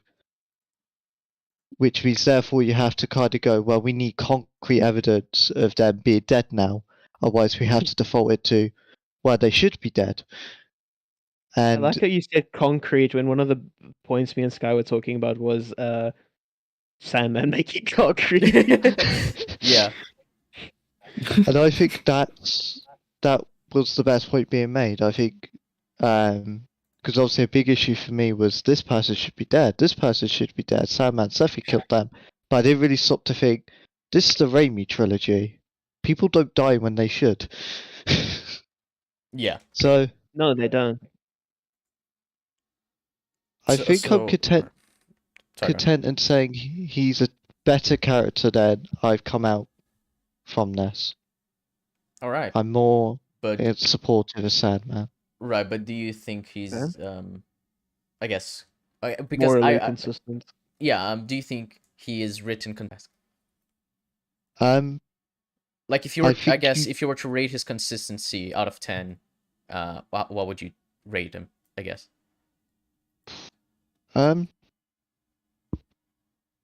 a 6, I think, and the reason for that is the problem is compared to like other consistent villains, you have to do some of the work. You have reason to do that Yes. work, and you have like a basis around it, but you still have to do the work. Right. It's not as clear as other villains that are written better. Mhm. So, what would be a good example? What's a really good Loki. Loki in Avengers? Yeah, you can understand it. Pretty much every step he's doing, why he's doing it, and you don't really have to infer things, and that makes it stronger. Yep. Whereas with Sandman in this, there are some things you have to infer, and naturally, you want to avoid inferences the best you can, Mhm. because that Yep. makes your character stronger. So yeah, a 6. Before I was at a 3 or 4, so it has boosted. Nice. Yeah. He's. Sorry. I want to add something else. I'm inclined to say he is the best written Raimi villain, but that's only because I haven't seen Spider-Man 1 in a long time. My I haven't logic for why I have him as the best is just because there's so little to work off of that the problems don't really outweigh Positives. the goods, the positives. Like if you look at my favorite villain of the trilogy is probably still Norman Osborn. I really like him as the Green Goblin. I think he's Yeah, really me too. cool. Problem is that he's got a lot of additional issues attached to him, so I can't really say that he's overall a well-written villain. Doc Ock, we don't need to talk about Doc Ock. That's fucking done to death. Venom and Sandman are kind of tied for me because they both have very limited screen time, so they don't have a lot of issues attached to them, but the issues that they have are still pretty big, Mhm. such as Sandman's Right. inconsistencies with his powers and such as the contrivances that allow Venom to actually be made. And then that's when I said that if there was a magical universe where Spider-Man 3 was the only Sam Raimi Spider-Man movie, Harry would be the go-to answer for best villain in the trilogy. Because in order to make that statement, you have to take out his garbage appearances in at least Spider-Man 2. Spider-Man 1, he's fine. He's not really a focus there, but in Spider-Man 2, he's such a massive cunt. Yeah. It is actually insane how big of an asshole he is in Spider-Man 2. I'm Mhm. not even talking about his relationship with Peter. I'm talking purely the Doc Ock deal, where he's willing to nuke the entire city and potentially the planet just so he can go and stab Spider-Man. Yeah. It's like the worst scene for Harry in my mind. Yeah, that's fair. But yeah, I would. Yep. Sandman's definitely gone up in my appreciation. I did Like cut. we're not talking like 10 out of 10 characters here. We're not talking Kingpin from Into the Spider-Verse. We're not Yeah. talking Loki. We're just saying, at least that's my thinking. That's why I said the movie's a 6 out of 10. The movie's not good, it's not great. It's just above okay. That was my entire thing. I'm not saying any of this is good. I'm just saying it's above okay. It's better than people give it credit for. To use a good comparison, I'd say like the Weeping Angels or something in Chibnall Who. Oh no, Ash, the Lone Cyberman in Oh, right. Chibnall Who. He's okay. He's better than the rest, which makes him seem more favourable. Yeah. You mean in Villa Diodati? Yeah. And then when he comes back in Timeless Children and he's lost everything that made him interesting because it's Chibnall, so yeah. But yeah. 10. Your thoughts on Sandman? Well, as I said at the start of the stream, like when I rewatched it and I finally actually paid attention to the character, I thought he was fine. Like I guess, Yeah. I guess what I said to Zob was I didn't think he. Well, this was just my immediate thoughts. I didn't think he was like broken by all means, like Doc Ock level broken, but I didn't think he was that's great as a villain. But like, I think now I'm given more of an understanding behind like how his reasoning will work and how like it factors into a lot of his actions and like. Well, I wouldn't say he's like a particularly good or great villain. I'd say like at least my opinion of like how like he's handled is increased because I thought like his execution was a bit in a lot of areas and it still is in some areas. Like I still feel like it could have been better shown and all that, but I don't think he's as bad as like we thought he was. Like that's what my thoughts are. Alrighty, and out of 10, how would you rate him, like, as on a consistency level? Out of 10, I don't really do that. But out of 10, out of 10. Was that English? Yes. Don't worry, Tin mumbles a lot sometimes. We just ignore it. She's doing fine. Okay. Out of 10, So 10. Jeb, go back to playing Lego, you stupid twat. 10. Jesus, 10. You can just say you don't have an answer. I'm trying to think of an answer that won't just be copying Jeb. Well, but if it's a 6, it's fine. There's no problem. There's can only agree. 10 numbers that you Yeah. can pick from. Fine. 11 if you include 0. Yeah. Alright. 1.5? Okay, good. Zod, you're up. Wait, no, before we do that, the fuck you, Zab. Oh, alright. I just wanted to answer a question in chat. Do you think Raimi is a good filmmaker? I'm gonna give just some kind of short answer. It depends on what you'd classify as filmmaker because there's like the aspects of like everything he does on like a non-writing level. I think he does very well. I think he's a really good director. I think he's a really good. He works well in terms of his visual style, and he puts his own like comedic tone onto his films that I think works really well. As well as being a good horror director for the most part, even though I don't really like Evil Dead 2. But when he's working with like scripts and trying to like logistically work his stories, I don't think he's that good. As I said, I don't even like Evil Dead 2, so I think he has a lot of issues in terms of his filmmaking on that front. But he's not awful. I think he would be a lot better as a director who had like a really good script given to him. So if he were to direct a James Gunn script, I think he could do really well as opposed to directing something like the writers that for this trilogy, basically. And that is my take. Yeah, I'm about the same. That's actually what I said in my first review, that I think Sam Raimi is a genius with the camera. He's really good at directing and really good at placing his actors where they need to be. I think Spider-Man 1 is probably the best example out of the trilogy on Sam Raimi's filmmaking. I think as the movies went on, you get fewer examples of his filmmaking at work. They're more modernized. Spider-Man 1 is kind of like the go-to example of like peak Sam Raimi filmmaking.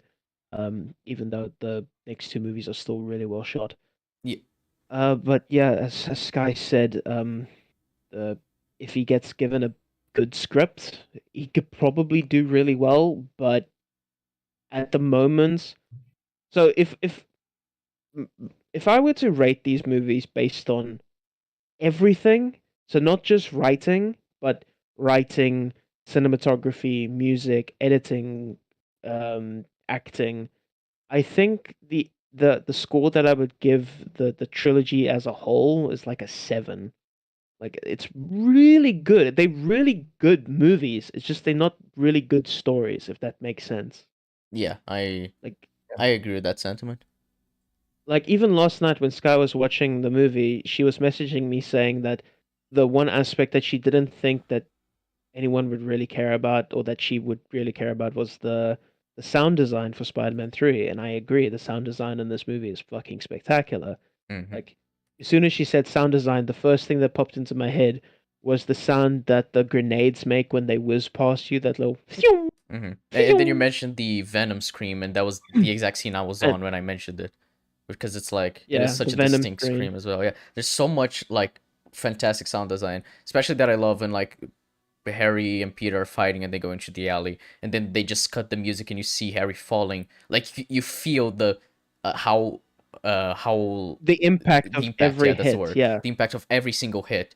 And I think the editing of sound editing where like cutting like music just to put like sound design to make it more impactful. I think it works really well. Like they did the same with the train fight when they're falling. And like, man, that works really well. So yeah. But anyway, Yeah. that is a little tangent. But Zod, what do you think of Sandman in Spider-Man 3?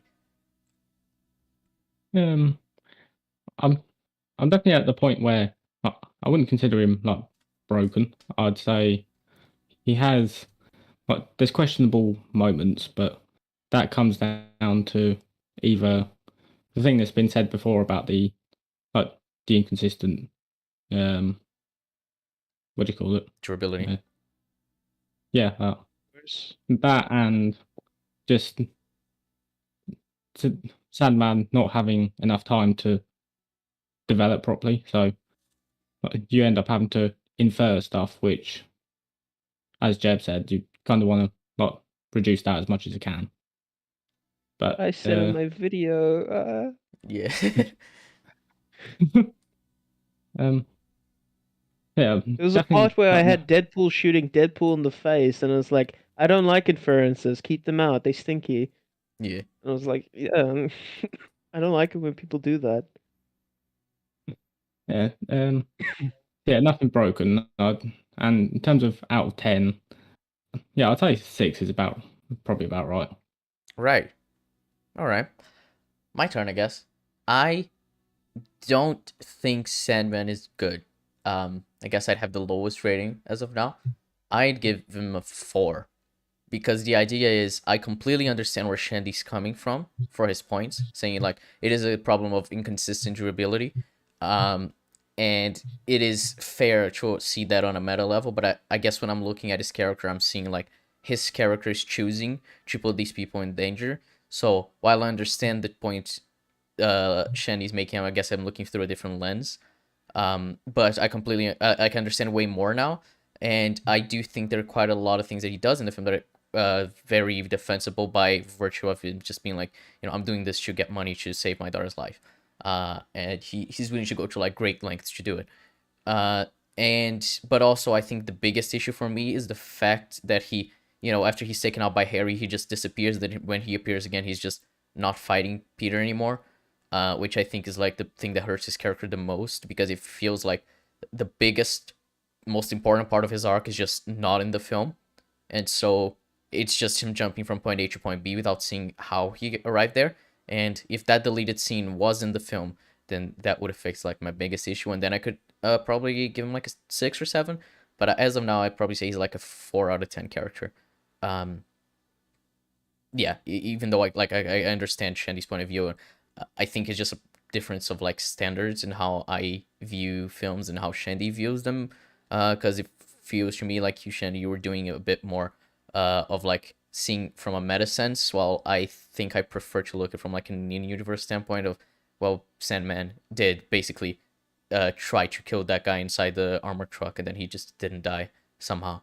Rather than, he didn't try to kill him, which is I guess the difference between our standards, which obviously fine. I just find it weird that that's the conclusion you came to, because I was looking at it from an in-universe standpoint.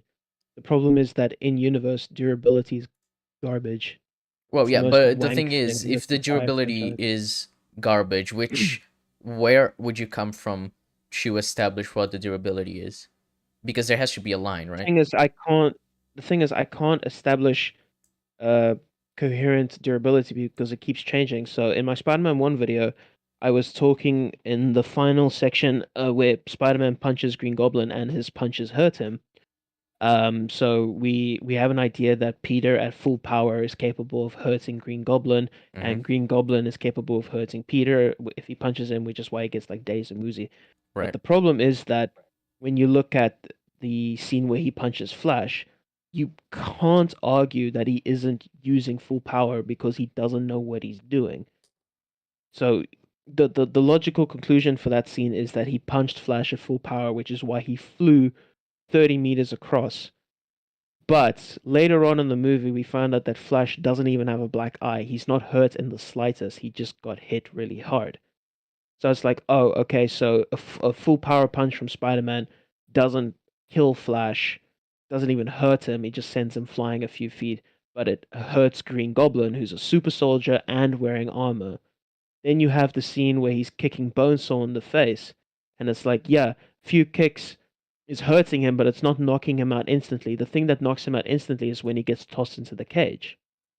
And it's like, oh, so it's taken the Flash fight scene, made it significantly worse by adding multiple kicks and then a toss into a cage. Then you go the exact opposite direction with his alleyway fight with the goons when they're trying to attempt to rape MJ. Well, I And was he gonna knocks mention each of them the. out in 1 to 2 hits. I was gonna mention when he And it's like- kills Uncle Ben's killer, where he just falls out of a window and he dies. It's like what, 3 stories? That one I'm not going to give to Peter because that's gravity. Oh no, yeah, but the idea is if people are as durable as something like Flash, then surely that guy would have survived that fall. Exactly. That's exactly my point, and that's why I was bringing up the goon thing. If they are as durable as Flash, then they should practically be invincible because Flash says that he wasn't hurt at all and he didn't even get it. Oh, sorry, MJ didn't. MJ said that he didn't even get a black eye. He was just kind of spooked. Right. So, according to the in-universe logic, those goons should almost be invincible. They should be more like the goons from TASM 1, where they can take a bit of a beating from Peter, but they can still dish out fairly decent amounts of damage to him as well by hitting him or Right. like grabbing him or something like that. Right. So that's an issue that's established in the first movie, and as Mr. Whataday says, Flash is greater than Goblin. I agree, and that's something that I make fun of constantly in that movie, and again in my review of Spider-Man 2. But in Spider-Man 2, it takes the durability and makes it significantly worse with Doc Ock because he tanks like something like Falling 28 onto a punches fucking and train. kicks from falling headfirst onto a train, and it's like, if you're a normal dude, this should kill you. Your head should be spaghetti. Yeah. And then you have the scenes of him, getting tased by the sun at like 1,000 megawatts per second or something, or megawatts. I don't know what the fucking measurements is there of voltage. Mhm. He should be absolute crisp. He should be dead. And then you have it even worse at the end of the movie where he's wet with a much bigger sun. He should be smoke. Yeah. And you come to this movie and it's like a guy gets tossed into a car, people get hit by falling debris that's more than 3 stories high. So take the goon from Spider-Man 1 who fell out of the doghouse when Peter crushed his hand. He died to a 3-story fall onto a dockyard, okay? And Spider-Man 3 is like, lol, that's pussy shit. We're going to have concrete and steel falling from a significantly higher height, and apparently no one dies. So, even if you say, okay, well, we have some sort of establishment on what people can tank in this universe, it kind of shits on itself because the rest of the movies take that durability and just hand wave it. It's not consistent at all. I don't see any example that you can give me that isn't contradicted in a later entry in the movies. That's something that It's was like not consistent at yeah. all. Now you actually you did convince me because I was thinking like, because usually how I view it is like, so you have an episode of TV, for example, it establishes X. Next episode establishes something that contradicts X. So which one should the next episode follow? For me, at least in my mind, it should follow the thing that just contradicted the earlier thing because it is the newly established information. So it's going by that continuity. So if you look at, for example, TFA and TLJ, and then you have TROS, and obviously TLJ and TFA they contradict each other heavily. So what TROS does it follow TFA or does it follow TLJ? For me, it should follow TLJ by what TLJ established because it's like a direct sequel. But It contradicts TLJ and tries to follow TFA more. yeah, but then if it tries to follow the continuity of TFA, it's like, I understand why you did that, but it's still like obviously inconsistent to TLJ. But then the issue with this is like, there is no established baseline of at any point of what the durability is in these films, like you just said, because it is so inconsistent that anyone could have any like different type of durability, no matter like if they're super powered or not in this universe. So there's nothing that I can say is like, oh, this is the newly established information, because there's no information that I can gather, because every character is different from one another. So there's no through line for, it's always inconsistent. So yeah, I get what you mean. It's like in universe, Yes. the characters are fucking inconsistent with their durability. So do we? So like following that logic, would Sandman doing what he's doing, would it kill them? Like if it doesn't, then I guess it just doesn't, and that's just like, Yeah, I that's the guess, logic I came to. If these people can yeah. survive such ridiculous things, then I highly doubt Sandman is actually killing them no matter what he's doing. Because whether it's punching a dude through an armored truck, which doesn't kill him, we see that the dude is still alive, or if it's tossing SWAT cars, I can safely say that he isn't killing these people because I've seen others survive significantly worse with no damage. Mm-hmm.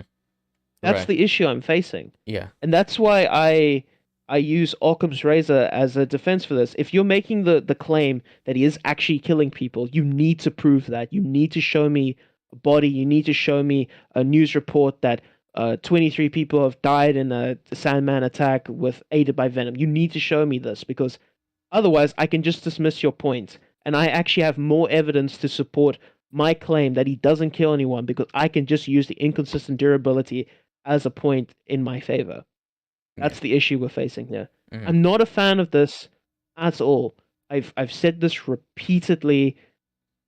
I bet Uncle Ben wants to reroll on that hit too. Yeah, he's the only person who's allowed to die is Uncle Ben because he gets shot. I guess guns are probably like the most consistent thing in this universe. Even Guns and though, shards of glass. even though not a single bullet, I guess, hits the cock. They all hit his arm, but I guess if they would have hit him, he would have died. But falling onto a train doesn't kill him.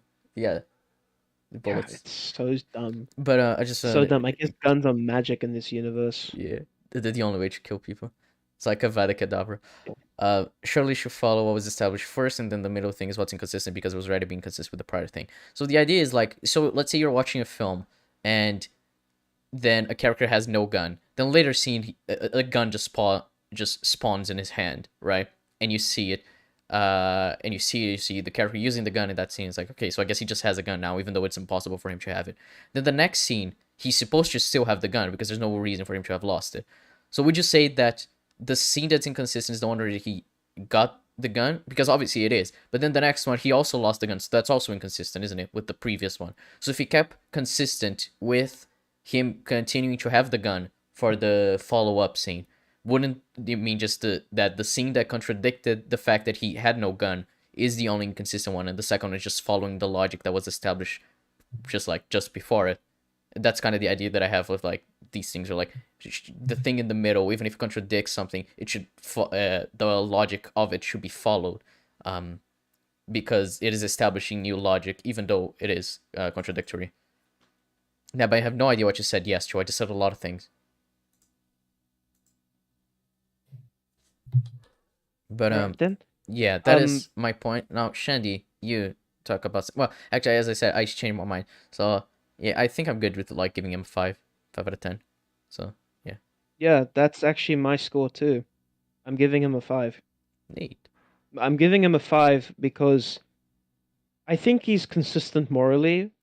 My problem with him isn't his morals. My problem with him is his power set. Mhm. His power set in this movie is just ass. It is bad. It is Yep. really, really, really bad. But it kind of gets knocked over a little bit by his morals. I think Sandman is a really well written character. It's just that he's a character, much like Green Goblin, who does really stupid shit with his abilities. That's my issue with him predominantly. That's why I'm giving him a 5. Mhm. I think Venom is slightly better in that case because there's less of him and the abilities of the symbiote suit are more explained than the Sandman thing is. So I'm willing to give Venom more credit. But then at the top of my list is Harry, because I understand his power set, I understand his abilities, I understand his utensils. He uses them pretty well in the first fight and even in the end of the fight, because I can argue that he was in a rush to grab his board and his glider, so he didn't have as much time to restock his glider or with missiles or stuff. He only had what he had on him in the fight. The second fight in the mansion, bad. Like at most, I'll give that like a 5 out of 10. It's not great. Yeah, But Harry's retarded. is Sandman a consistent character in Spider-Man 3? Kind of. Kind of. Yeah, that is. Morally, yes. Yeah. Everything else, no. So kind of is where I'm at. Yeah, I guess that's the point right now we're making. It's because this trilogy is so flawed in so many ways that if you will have to make a judgment, it's like got to be very nuanced. I guess it isn't just black and white. He is consistent. He isn't because of how many things there are to contradict. I guess. And Yes. yeah. That's why I didn't analyze him as a character in the scenes where he's doing stuff against the police or fighting Spider-Man. I wanted to save that for the end of the video itself because I felt like there was enough material in the movie for me to make a compelling argument for why I think Sandman is morally consistent. The problem that I have is with his powers, and that's the stuff that I focused on when I got to those specific segments in the movie. I didn't focus on his morals because that wasn't what I was looking at. If you had to talk about morality, I I don't I don't think you can just make it a black and white argument. You can't just say, oh, inconsistent character because beliefs are blah blah blah X or blah blah blah Y. Morality is a very tricky thing to talk about because there are so many contributing factors that you need to consider, as well as mental state of the character, because Yeah. morality is not an objective thing. It's not even something that you can measure a lot of the time. It's tricky because you have to be careful with it. And that's what I wanted to do with Sandman. And I thought I did a relatively good job with it. Apparently not, and that's why we're having this conversation. So Hmm. I hope that I've done a decent job at explaining my thought process, and hopefully the video, stands against scrutiny a little bit better now. Yeah, That's the I goal. think I think it was actually pretty well argued. Um, the thing I want to mention is like as you said, like morality is not never going to be that black and white. It's like the thing I was talking to you about. Oh, everyone here has seen it. So spoilers for Agents of Shield if you're in chat. But in season 2, when Jia Ying pretends to have been shot, well, she shoots herself right Yeah. as she kills what's his face. I forgot his name, but Mustache Man. Yeah, it's fine. yeah. Um, and then she walks out, and then you say that what Daisy did was out of character, right? You said it first. The fact she started fighting May was out of character, and then I was like, well, it depends on her situation, right? And then the I don't know if that it's that episode or like the episode after that explains her thought process. No, it's the very same episode. It Yeah. happens just a little bit afterwards. Yeah, and so it's like it isn't that black and white. It's like, oh yeah, she would never do this because of how much she trusts the team. Like, no, actually, there are circumstances in which she would attack May, in which she would do what she did, but these circumstances need to be explored. And that's the idea. Is like you push a character to their extreme, and then you see what they would do, which is what I find interesting about like well characterized characters when you push them to their extreme, such as Peacemaker in the Suicide Squad, which is an example you used in your video, because he was pushed to his extreme. He was pushed to having to kill someone he looked up to, who he thought was a hero, because of his belief of wanting to maintain peace no matter what. And then that's explored even further in the Peacemaker show by showing how much he regrets doing that because it didn't actually like help his cause in any way. And how he's realizing that he's not really like following peace, and he's causing more trouble than it's worth, I guess. So which I find a really good exploration of his character as well in that show. So I think it's like if you're gonna analyze these characters, you could at least, I guess, not go as black and white. Which is why I'm like, yeah, if he wants to do this for his daughter, I can completely understand why he would do it. The ways in which he does it can make sense if you consider how inconsistent the world is in terms of like durability and stuff like that. If you want to see this as like Sandman could have killed them if their durability was consistent, it's like yeah, but it's not. So I find it hard to like argue against that by this point after having this conversation with Shandy. So yeah, that's the conclusion, I guess. Yes, Jab. Thanks for that noise. Fuck was that? Win! I donated the most money, apparently. You did? No, I didn't. Not at Y- all. But I'm gonna say I did because Well, I I mean, you won. did the same as Colin. It's just $5 for you both. Um, but yeah, where we watch a video of a creator like, because we kind of like Shandy. Don't tell him though. And we analyze to see if his points are good. But with him on the call, oh my God, Shandy was here. I guess you guys never even realized that. And yeah, uh, I think today was a success on what the point of today was. We should discuss Sandman as a character in Spider-Man 3, which I think we got a lot of discussion about it out of the way. Yeah. That if you want to form your own Yeah. conclusions, even if you disagree with us, I'd be happy to hear, because it is an interesting topic to talk about.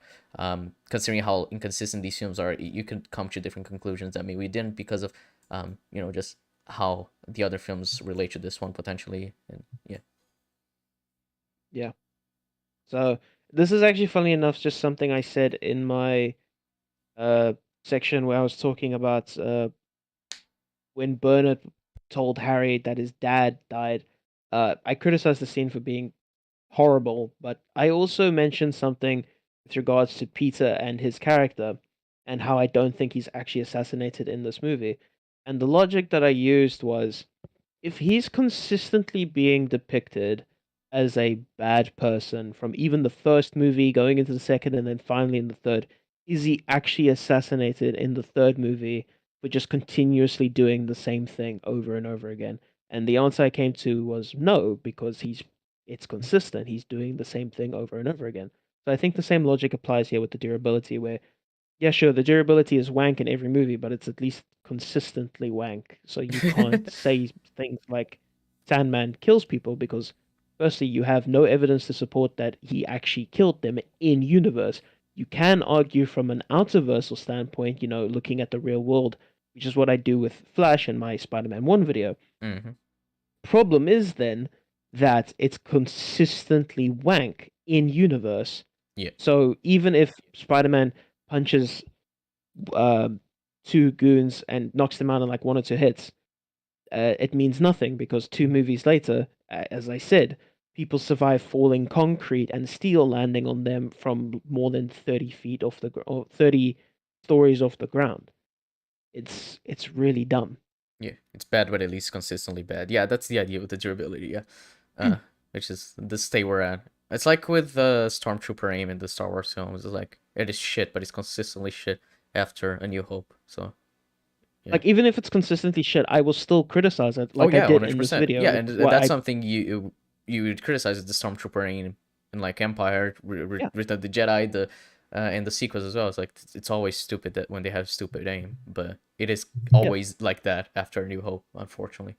like Sorry, go on. like I don't think you need to overly I don't think you need to give the movies too much shit for it. It's like, yes, I acknowledge that the durability is bad, but am I going to be overly anal about it? Mhm. No, probably not. I'll just point it out, explain why it's bad, and then continue. I won't go into overwhelming amounts of depth, which is ironic considering how long this Yeah. video is, about stuff. Mhm. Like, which is why I just outright skipped the falling debris thing. I just said, buddy, you should probably be helping people because they just got hit by falling debris, but I didn't explain why you would die from falling debris because, firstly, that should be self-explanatory, Yeah. and secondly, because I don't care. It's stupid. Yeah. Yeah, I think this is it. If you would like to watch Shandy's video in full, which I definitely recommend, you went to a lot of depth. The video's in the description. It is a really good video, as well as all his other Spider-Man, raimi Spider-Man videos. They're really good. His other videos suck though. Fucking cringe. The first Spider-Man video is probably the hardest to get through, but I've gotten some pretty decent feedback from people even recently, so it should still be fine. Yeah, I think it's a really good video in terms of like arguments. The audio is my biggest complaint, but you fixed that more recently, so that's good. But yeah, Shandy channel's in the description if you'd like to check his content out. As well as the video itself, which we watched today, if you want to watch his sections on other things, because he talks about more than just Sandman in this 2 hours and 40-minute video, for 49-minute video, if you believe it. He had talks more than one character who is in the film for like 10 minutes. So yeah, thanks everyone for watching. We'll catch you all next time. Bye bye. Bye. Or